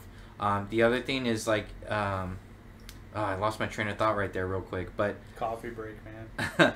Yeah, I guess like it's just supporting you no matter what. And my biggest thing with friends is, as long as you're happy, I'm going to support that at the end of the day. Oh, and honesty. I'm big on that. Like, if you ask me, you know, what did I think about this or that? Like, I'm going to probably tell you straight. I won't really sugarcoat it. And that's, my wife knows that. She can vouch for that. That when we first started dating, I told her, I'm going to be completely honest with you, because I would never consider myself as a true friend or as a true boyfriend, husband, whatever, if I wasn't completely honest with her. So you bring out an outfit and you're trying on multiple, I'm going to give you ratings. I'm going to tell you straight up, you know, what I think. And she appreciates that. She acknowledges that I'm not trying to sugarcoat anything here. I'm just being real. Plus, you want her to look as good as she can. Of course. She looks great all the time, right? So, boys, take notes. That's all I got to say. Good all the time. That was a trap question right there? Oh, yeah. Blink twice if she has a gun on you. Safe word is banana. Oh, my God. Okay, later.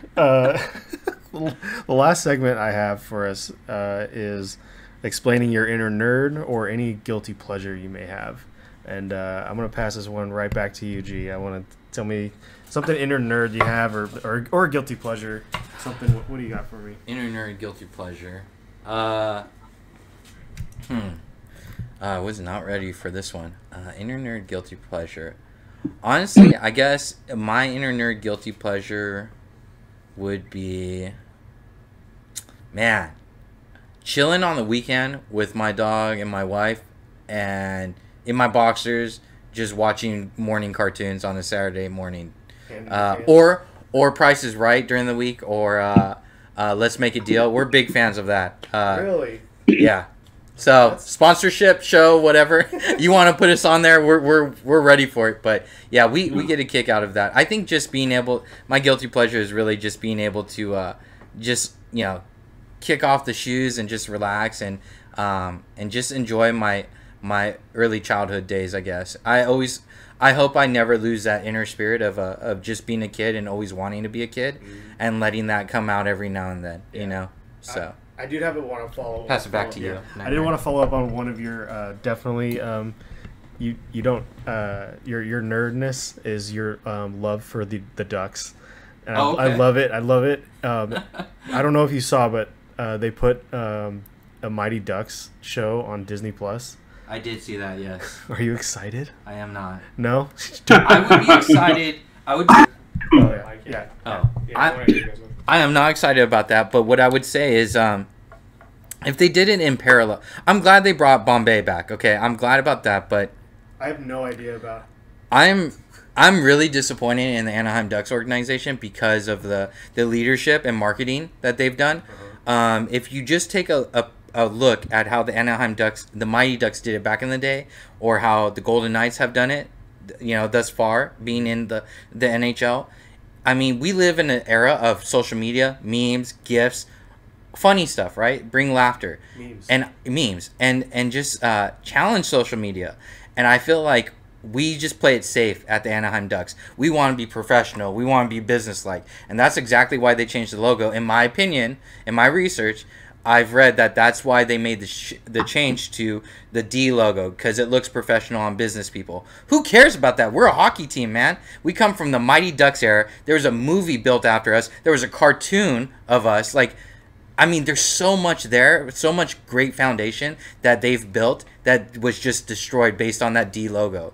I mean, my thing is, if you brought back the old school Mighty Ducks logo and you brought it back in style without the horrible looking teal and purple, you'd have a lot more diehard fans coming back. Because you think about the old generation like me, coming up and being watching the Anaheim Ducks with my dad, and I'll eventually hopefully have kids with my wife and bringing them up to the Mighty Ducks. You're creating multiple eras of a Mighty Ducks team and royalty, pretty much. It's just it's bringing Disney to hockey. It's that Disney feeling of supporting a character team. I think is just something special. So I mean, to take away the old school Mighty Ducks logo, or what I never understood is when you're in the stadium and everyone does a clapping chant, that's to get the team hyped, right? You energize the team by clapping your hands, and they'll literally put it on the monitor to clap your hands, right, in coordination. But my thing was maybe it's a copyrights issue, but why wouldn't you quack in the Anaheim pond, or now it's a Honda Center? Wait, they don't quack anymore? They don't quack, and I'm quacking, dude. They don't even have the duck whistles anymore. It's like a duck beak, but you rarely get those. And I don't understand why they went away from that. You have so much animation and play with the Mighty Ducks and what they've built over the years. I just can't understand. You're sitting on a gold mine, yet you want to stay professional. For who? Honestly, hockey fans. I'm sorry, I'm just griping as a diehard fan, but yeah. I'm a really diehard. I love the franchise, the movies. Mm-hmm. So I'm not for everybody. I'm not a big hockey fan at all. I don't know anything. I have a jersey, but they're my local team. But I wanted to say, because I actually am excited for the new series, because I also think it's nostalgia. I also think it brings a new wave of Duck fans too. Yeah. I think it's gonna, regardless of whether, as long as they make it fun. Yeah, it's gonna, and I think for me, I will say I'm 100% on board with it, regardless of how bad it is. It's kind of like how Cobra Kai has been. God. But we all can agree that was good. Cobra Kai's like horrible acting job, but man, you feel like your nostalgia's almost getting like overloaded. Where the thing is with Karate brought Kid, him back. They brought her back. They brought him. Like, the connection with for me, the Karate Kid was nowhere the way it is with the Ducks. Yeah. Like D3, I've watched the D3 movie a billion times, and as I've gotten older, actually, it's funny. I've appreciated the first one way more. Yes. But man, I really loved like when they went to Seton Hall and they had gotten, and it was about. I still think the D3 is like about life. Like it doesn't matter about your offense; it matters about your defense and how you approach life when you don't have the puck. And I like that coach, the coach that was in Bombay, like took. So I'm excited for the new show. I wanted to say that. It was a humbling experience. That was exactly what I wanted. I was enjoying that rant so good because that is Trigger activated. Yeah, that is definitely the definition of the inner nerd. Just like totally like, what is going on here? You guys should see me at a live game when they're losing. Yeah. So, I gotta go back to they don't quack. What? They don't quack, and I don't. But it's the audience. Quack and clap at the same time. Yeah. Like, I don't understand. Like, it's so easy to start a chant as quacking.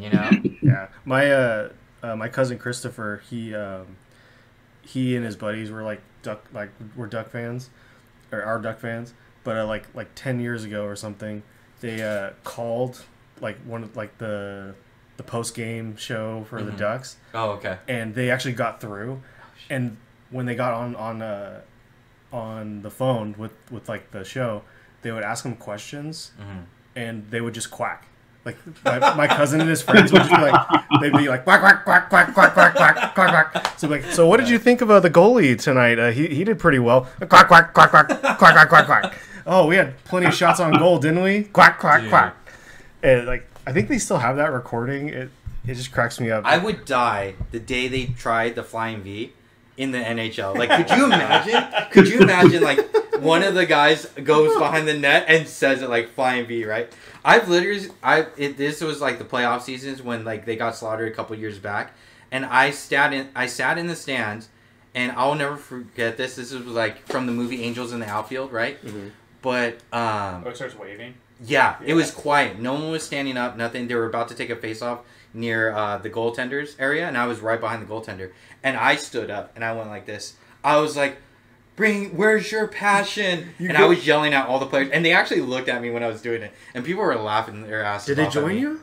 No, no one joined me. Oh, that's so no one remembered that, I guess. Because I literally was flapping my wings. Oh, I've been on the Jumbotron a couple of times. Do you been on Jumbotron? Ridiculous. Yeah. Awesome. So, that was Goichi's inner nerd, and it was amazing. B, what do you got? Do you have any guilty pleasures or your inner nerd? So I got two. I don't think this first one's like anything, but I think we all got this. But I really love watching these movies that are definitely the target audience is women.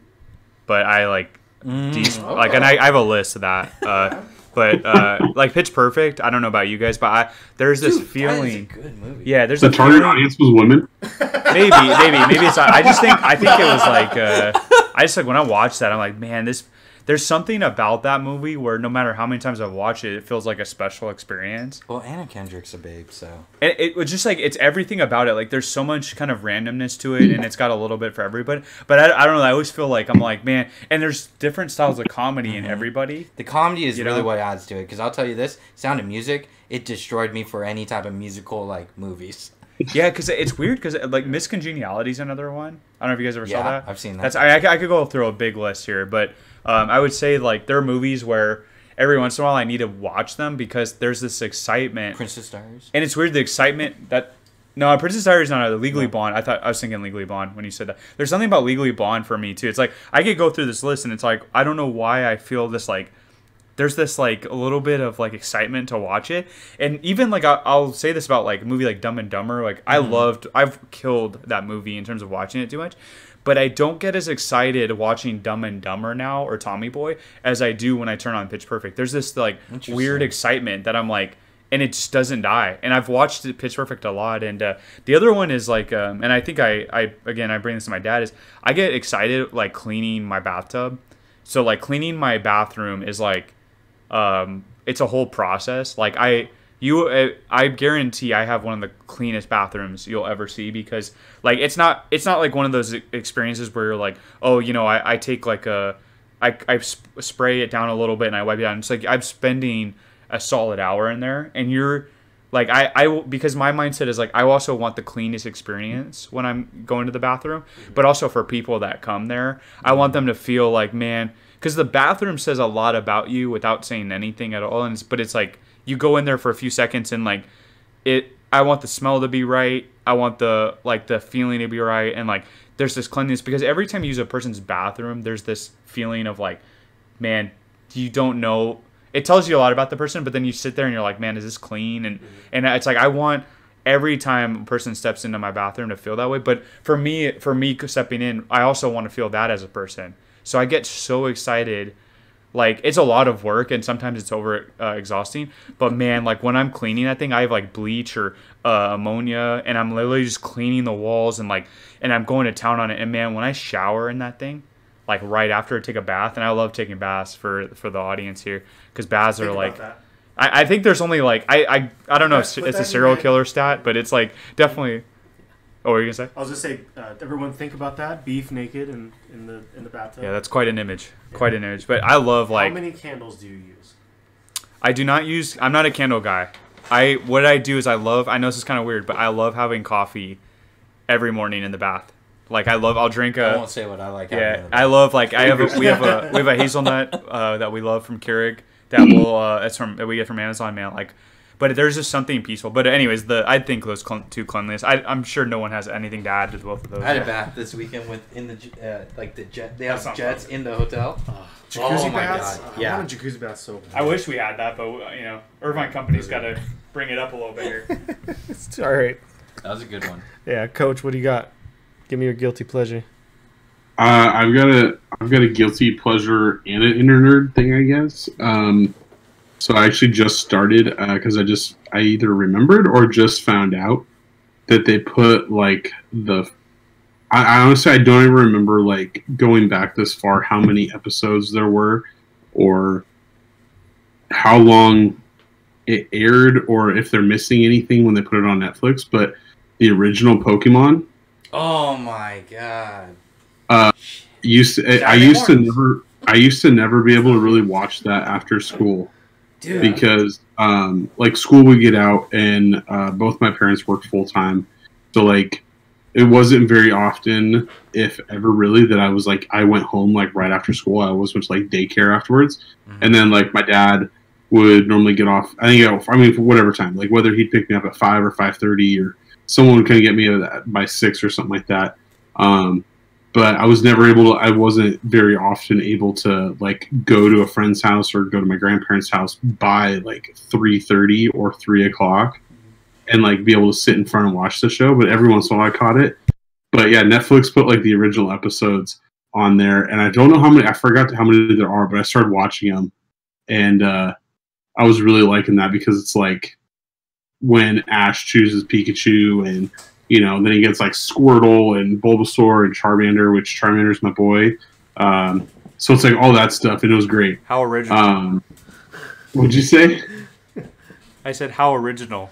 Everyone loves Charizard. Yeah, it's like. Excuse me, I'm a Blastoise guy. So. Is that a bold statement? Yeah, Venusaur is always the odd man out. What's the one that in Super Smash Brothers goes side to side or bounce? Like you open the Pokeball and it's like it just does this. Like, Goldeen. Yeah, if you had taken that, then I would have been like, oh, he's a or Magikarp. Oh god, Magikarp. Yeah, I went to the Elite Four with my Magikarp level 7. So, dude, something about Pokemon, man, it just made you feel good inside. It like, did. I used to have the cards with my buddy, with one of my best friends growing up. Like when we were like, you know, under the age of 8, we'd spend time. We get Pokemon cards, go to the card shop and stuff. Back when like going to card shops was like a big thing. Yeah. I went to Toys R Us for mine. I went to a place called Wampaku to pick up Japanese cards. Biggest mistake. Yeah, they're probably all. My InnerNerd is that one, but then my guilty pleasure is like history facts. And like just like information on like historical things. Like, I mean, obviously I'm wearing a shirt tonight that says 1776 United, but it's like literally like American history is just like one of those things for me that like I like love to read about like little things like fights or like just like facts about how things were created and when. Like obviously we started this group and we did a little history check on, you know, the Junto Club or the Leather Apron Club from Ben Franklin. So it's like we had to like I enjoyed reading some stuff from that and like finding out things about like how this got started, and then just like little things, like little random history facts, especially like World War II stuff is like a big thing too. So, same with World War One. But it can really be about the anything. zombies fought the Nazis. Yeah, it can be a little bit about anything. Like even like baseball history. Baseball history is a big thing for me too. Like that's a guilty pleasure. I just like enjoy reading about how like certain players got to certain teams, what it was like in that life. You know, like how guys were, how teams maybe got to where they are now, like where they've come from. So, have you ever watched? I don't know if you guys ever watched Ken Burns. Anything Ken Burns.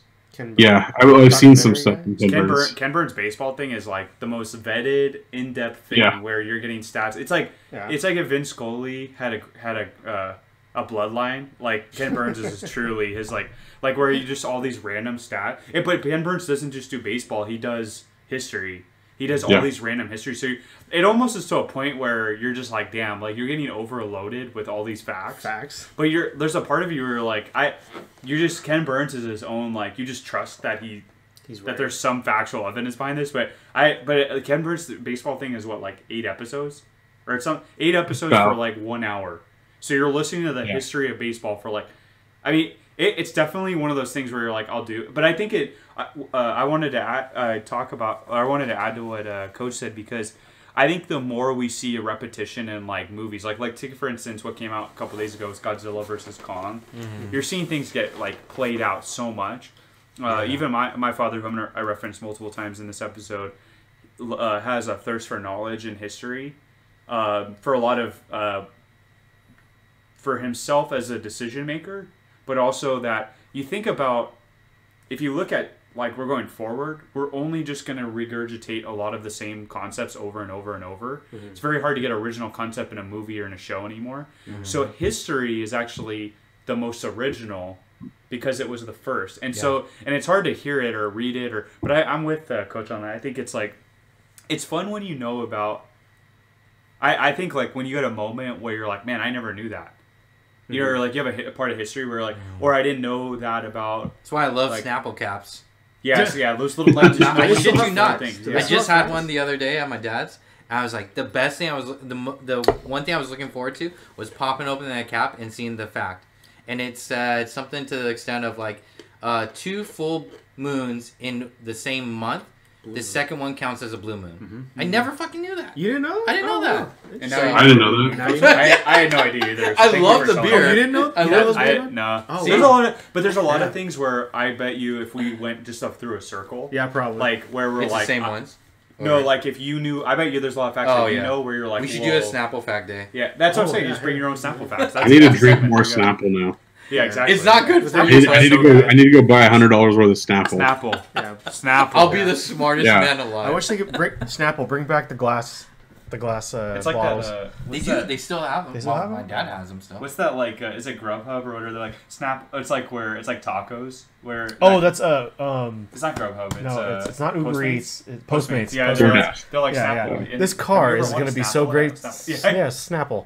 Yeah, the shifter is Snapple, and it's so smooth when you Snapple. Snapple. Yeah, you did good on that. I was struggling to come up with that. Yeah, that was good. Yeah, so I guess we'll cap it off right now with my InnerNerd, and I feel like in my guilty I'll start guilty pleasure because that's fast. I really love bluegrass music, and it's super that's so twangy. Funny because I've been getting into that. Yeah. Did you notice that? Or that I noticed on. Yeah, I noticed on. Yeah, I was like, listening to a lot. I heard dueling banjos. I was like, oh yeah. Yeah, like, you said that in the car. Oh, I didn't catch you say that. Yeah. Well, you guys were talking. But I love bluegrass music. I love the banjo. There's something about it that it's just so calming and so. Dude, it's weird. I'm literally hearing what he just told me like, about bluegrass on our walk up to the car. I will say Crazy. it took a person to kind of jolt that mindset. Mm-hmm. Not is a different friend, but Mm-hmm. but yeah, I'm totally with you. Yeah, on that. I love. Yeah, it's just hearing a banjo, like just a riff. It's just so exciting. I don't know. It just gets me going, and my inner nerd is so. That's one of my few things that I'm so diverse with. Is like I dabble in all of these little nerd cultures, like fantasy. I'm fantasy sports. I love sports. I'm a jock in that sense. D&D. D&D. Then I go yeah. Dungeons and Dragons, and I would then have never guessed that. and in a then million years with you. video games. You know, video games. Mhm. I watch anime. You know, There you go. There's Yeah. another one. I'm just have my toes dipped in so many like little nerd cultures. I You're a just chess love guy? Huh? I consider you a chess guy. chess. I like chess. It's just like. Is it it's really so- inner anymore? That's Huh? the question. Is it really inner at this point? Yeah, I guess. let I that guess. guy Yeah, like- I am it's not like- really. it's Yeah, I don't out- have an really is inner like- nerd. I just have. Yeah. I'm a nerd. Yeah. Yeah. I'm just pretty much. I am in everything. I find all those little cultures really fun and interesting, and I enjoy being in them. And I love their inner jokes and their memes. Gun culture. That's another little inner nerd, like that. To know like about guns to an extent, you need to be kind of nerdy. That's kind of like my inner nerd is my nerd is me. That's kind of like that. You kind of brought that out just now. I kind of thinking about it. My inner nerd is me. Yeah. So I think what's interesting is That's like a T-shirt right there. yeah, as we get older too, like if you think about like what defines that word nerd anyways, because Yeah. like it's kind of like to me is like Dungeons and Dragons is a great example of like when you hear that as a kid, you're like, oh my god, that person's a nerd. Like so you ask yourself, if you reverse that, who created that stigma? Technology changed it. Yeah, I Technology think for it's sure changed it, changing yeah. the way that those. If anything, I think, in my opinion, from how I've seen it now, is actually respect more about people that are into those things, because those are true hobbies of genuality, where they weren't guided by like The image crowd. or perception. Yeah, perception. They were guided by what sounded fun to them. Mm-hmm. Like I think about when I was a kid, I loved playing ball wall, not handball because I played that too, but the kickball ball wall. And I remember when I was a kid and I went to this grade school, all the cool kids played like basketball and football, and ball wall to me was like all the kids that in my mind were not the cool kids. But I will not lie, like I had the most fun doing that, and I don't regret that ever any day of my life. Like, and I think about it's kind of sad how much in life I've gone of what I cared about perception wise. So I respect that. From my point of bringing that up to you is that like being able to follow a passion that is because you're passionate about it. I think whatever that stigma of nerd is doesn't matter, because I think if you're passionate about technology now and you're successful at it, you know, you're like Elon Musk now, right? Yeah. Yeah, it's like, is he really Nerds a weren't nerd? the cool Yeah. thing to date back in the day, and Yeah. now it's like nerds rule the world. And Yeah. even growing up as a kid, some of the nerds would even say like the really smart nerds, like book nerds, they would even say eventually we're going to be your bosses, like Yeah. we're going to run the world. I So they agree knew. with that one. But the other thing too was like definitely like the pressure, the peer pressure of like going to high school, right? And like honestly, if you're into computers or video games on a computer, that was considered nerdy. Like back in the Doom days and stuff like that, you were considered a nerd if you played PC games versus going out playing sports. So my buddies and I was mainly, I wasn't a misfit, but I was more of like skater surfer crew. Just hung out with people that like that type of stuff, Billabong and all that back in the day. But for us, whenever we wanted to go to the PC cafe down the street from our high school, we would use code words so no one knew what we were talking about. So we were like, hey, you playing baseball after school? And we knew what that meant to each other was, are you going to the PC center later? Yeah. And like, that's what we used all the time as kids growing up, because we didn't want to be judged, you know, as like we're considered nerds, and I don't know, people would bully you on that. So yeah, it's interesting growing up in different eras and seeing how technology has made being a nerd more accepted, or if anything, that's what people are driven to be one day. You know, is they want to be a nerd. It's so being a nerd is like it can have different meanings too. Like I'm a nerd. Like I'm a nerd about sports. Like I'm really into stats and fantasy and you know the idea of being able to build your own team and my team's playing this weekend. Do you think that's knowledge? To an extent, how useful it is. It's to the degree of how much you pursue it. You know, if I really want to go into daily fantasy or high stakes season long games, then that knowledge is probably not. The knowledge I have now is probably not up to par. Like those are bigger nerds than I am. But again, with not something that's not nerd culture, but like guns.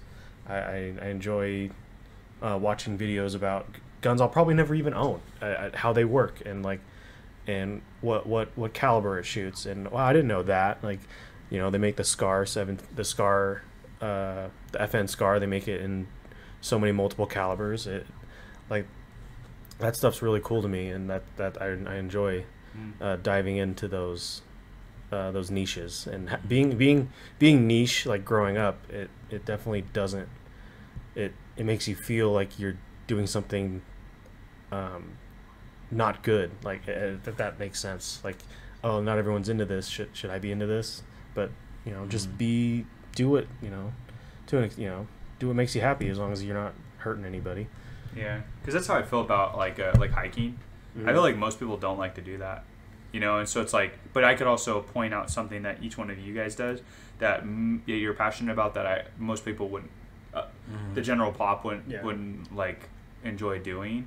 That's kind of the funny part is, so we ask questioning like that, even where does that word nerd come from? And I'm sure there's a definition, but even the negative connotations built by a societal construct that existed long ago. And to G's point about how it's moving, I look at like one of the reasons why I also think technology is advancing not technology advancing, but how the perception's changing for kids is gaming, right? You you don't have to risk your life, your health, anything to become a gamer. Unless you live in South Korea, they run those kids to death. Okay. Shout out to them. But you look at like how gaming now, you can earn more money gaming and never lose anything, and versus being a baseball player. So it's like it's incentivized. Wow, you can be really successful in the gamer. And even parents, imagine our parents were like, oh, my parents were highly against it. My mom, they never believed it. My parents actually, they've like told me that like we not feel bad, but we wonder like if we hadn't stimulated that video game passion in you, that would have led to something. Because how big like streamers and really good gamers like Shroud are like. Well, I remember your brother in Minecraft. Remember? Yeah. He was really into that game, and it makes you wonder where his. I don't want to go too much into him, but his career is. Yeah, you can say he's an engineer. And it's like I always wonder like because people with Legos and the development towards he was that. Totally into Legos. Yeah, it's Bionicles. He I don't know how often he would stick to the instructions. That's how I got in the technology industry. Like I knew about computers, but my brother and I also knew people in the computer industry at an early age. So that's how we got our into technology. Is we already knew the ins and outs of computers, building our own PCs, and then like having that network of friends that were brought up in the PC world from their parents, and that's how we built our connections. And my dad even said later on as we grew older, he's like, "Man, I'm so glad you kids didn't listen to me about getting off your computers." So, well, it just goes to show you as taking from our parents, and it's not about it's what they came from. So you can't really empathize with them. Yeah. But also, we should look at, when we have children, what, like, not, like, our kids... Just because we're older doesn't mean we're necessarily wiser, or we know what's the best path for them. Yeah, and also being fearful... We need to watch this video when we have kids, by the way. Yeah, it was a regard, Being fearful often of what can come. Because there's definitely, like, where are you getting... Okay. Like your child failing and stuff like that. Yeah, it's, like, so much of, like... But... Like you see, like some of the best artists in the world that like are painters.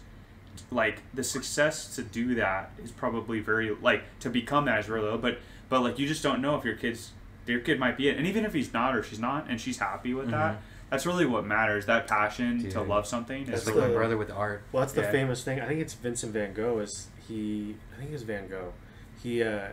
he didn't become famous until after he died. Yeah, exactly. And it's like, so it's like that's. Was it Van Gogh or Picasso? I think a lot of them are that way though. It's well, the yeah, value of their paintings go up, but like when he was like when one of those guys, Van Gogh or Picasso, he was painting, but like nothing ever, you know, he didn't sell a lot of paintings. It wasn't appreciated, and then he died, and then the interest went up, and like times changed, and perceived it differently. Exactly. Because now, what do you? I mean, you considered that art back in the day, right? Now art could be a lot of different things, man. Yeah, the banana taped to a wall. Yeah. Okay, I wasn't going that route, but that was a thing. Even meme and gifs. I love meme and gifs, and when people create certain gifs, I'm just like, thank you for being probably unemployed and having like so much talent to create such a good GIF. You know, like that the banana taped to a wall was an actual exhibit. Okay, cool. Yes. I've seen the exhibit, like the picture with it actually on the wall. Oh, it's insane. I've seen some cool like you and I went to. Were you with me when we went to the Millennium Room? Yeah. You have to admit that's one of the coolest modern. Cool, yeah. There's a lot. There's some stuff where you're like, but it makes you wonder. The rest of the Broad I didn't get. I just there are certain parts where I was like, this is interesting, but I wouldn't like. I understood the gold. But I think that's what's cool. Is it's subjective. Yeah. I think it's subjective. Well, the platforms you have to advertise your art, like that's why I told my brother, who he's a striving artist too, very talented, and he was always deterred to be an artist. That was always his goal in life. And my parents, I would just say my parents. My parents pretty much told him, like, you're not going to make a good living out of that. We don't want you to pursue that. And I think for him, like, that broke him pretty much, because at that moment he didn't know what he wanted to be, where he should go, and he had no answers at that point. Had he just focused on being an artist and focused on his craft, who knows? He could be the next Picasso, Van Gogh. We don't know. But that's why I told him. I said, you know what? You're still here on this planet, breathing and living and doing what you want to do. I said, just go at it. It's tough for your parents. It's tough for your parents too, because if you think about like, it's this it's kind of a double. It all comes out of love from parents, no matter what. Yeah, because like they just want the best for you. Yeah, well, it's like that's the thing is like, it's like you know, you tell your brother, if you believe in him so like almost blindly that he can do whatever he wants, like be an artist. Yeah, is that true love, or is it also you want him to survive in a certain way and you push on? You have to be practical and real. For me, you know, it's kind of interesting. I thought about this for kids, like when I have kids, and I think for me is I'm gonna push them to do whatever they want to do in their dreams. If they, I know this is like crazy to say, and maybe it could change when I do actually have kids, but I hope for me at least, and I've talked about this to my wife, is if our kids have a dream, I'm going to do whatever I can in my power to support that dream, and I don't care what direction or what it's going to be, but if that brings them happiness and that fulfills them in their soul, I'm going to help them pursue that dream. I don't care. I'm going to do it. So, because I came from a world where I worked my ass off as a kid. I'm surprised I haven't had a stroke or heart attack. Because as a kid growing up, I would always stress. I was the what if kid. People at school called me the what if kid. Because I was always stressing about what if this happened? What if that happened? And I always put the pressure on me versus my parents pressuring me. Like my mom would tell me in junior high, when I'm a junior high school student, she's like, go out and party with your friends. Like, you're here at a Friday night, staying after school to get tutored so you can get good grades. Like, why are you doing that? Like, you should just be enjoying life. And I regret it, man, you know? But at the same time, it is a bit of regret, but at the same time, I appreciate it because it's a learning experience for me. And to take something in to to show my kids that like I've been down that route and now I'm open-minded about this process, you know, because I don't come from a college background. I don't have a degree. I have a high school diploma, yet I have a successful job. And even my wife today, you know, she acknowledges that she has a degree in business marketing, and yet, you know, I'm a lot more successful as far as financially than her, and it impresses her. She's like, you know, and it shows her that, you know, you don't have to do the typical route of like you get good grades in school, you go to college, and you land a good job. That was how it was back in the day. But it's not like that anymore, you know. So, yeah, I'm a true believer in like, hopefully, you know, my kid, as long as it's not like a stripper or something like that, you know, like I'm going to support my kids' dreams as best as I can. But I draw the line at stripping. Taxes too. I'm not taking that away from anyone else. Like, you do your thing, boo. But my kids, I'd like them to pursue a different avenue of entertainment if they can. OnlyFans. Yeah, OnlyFans. That doesn't count. Stumbling onto your own kids' OnlyFans. Some parent has definitely done that. You can only stumble if you have an OnlyFans, so. Oh my god! Could you Oh imagine? god! All right, we're gonna wrap it up on that note. This was a great episode. Love hanging with you guys. Coach, signing off. Good to see you guys. Talk to you guys next week. Absolutely, boys. Have a good rest of the weekend, boys. See you, Thanks Coach. everyone for joining the See you stream. guys. Take See you care. guys. See you next week.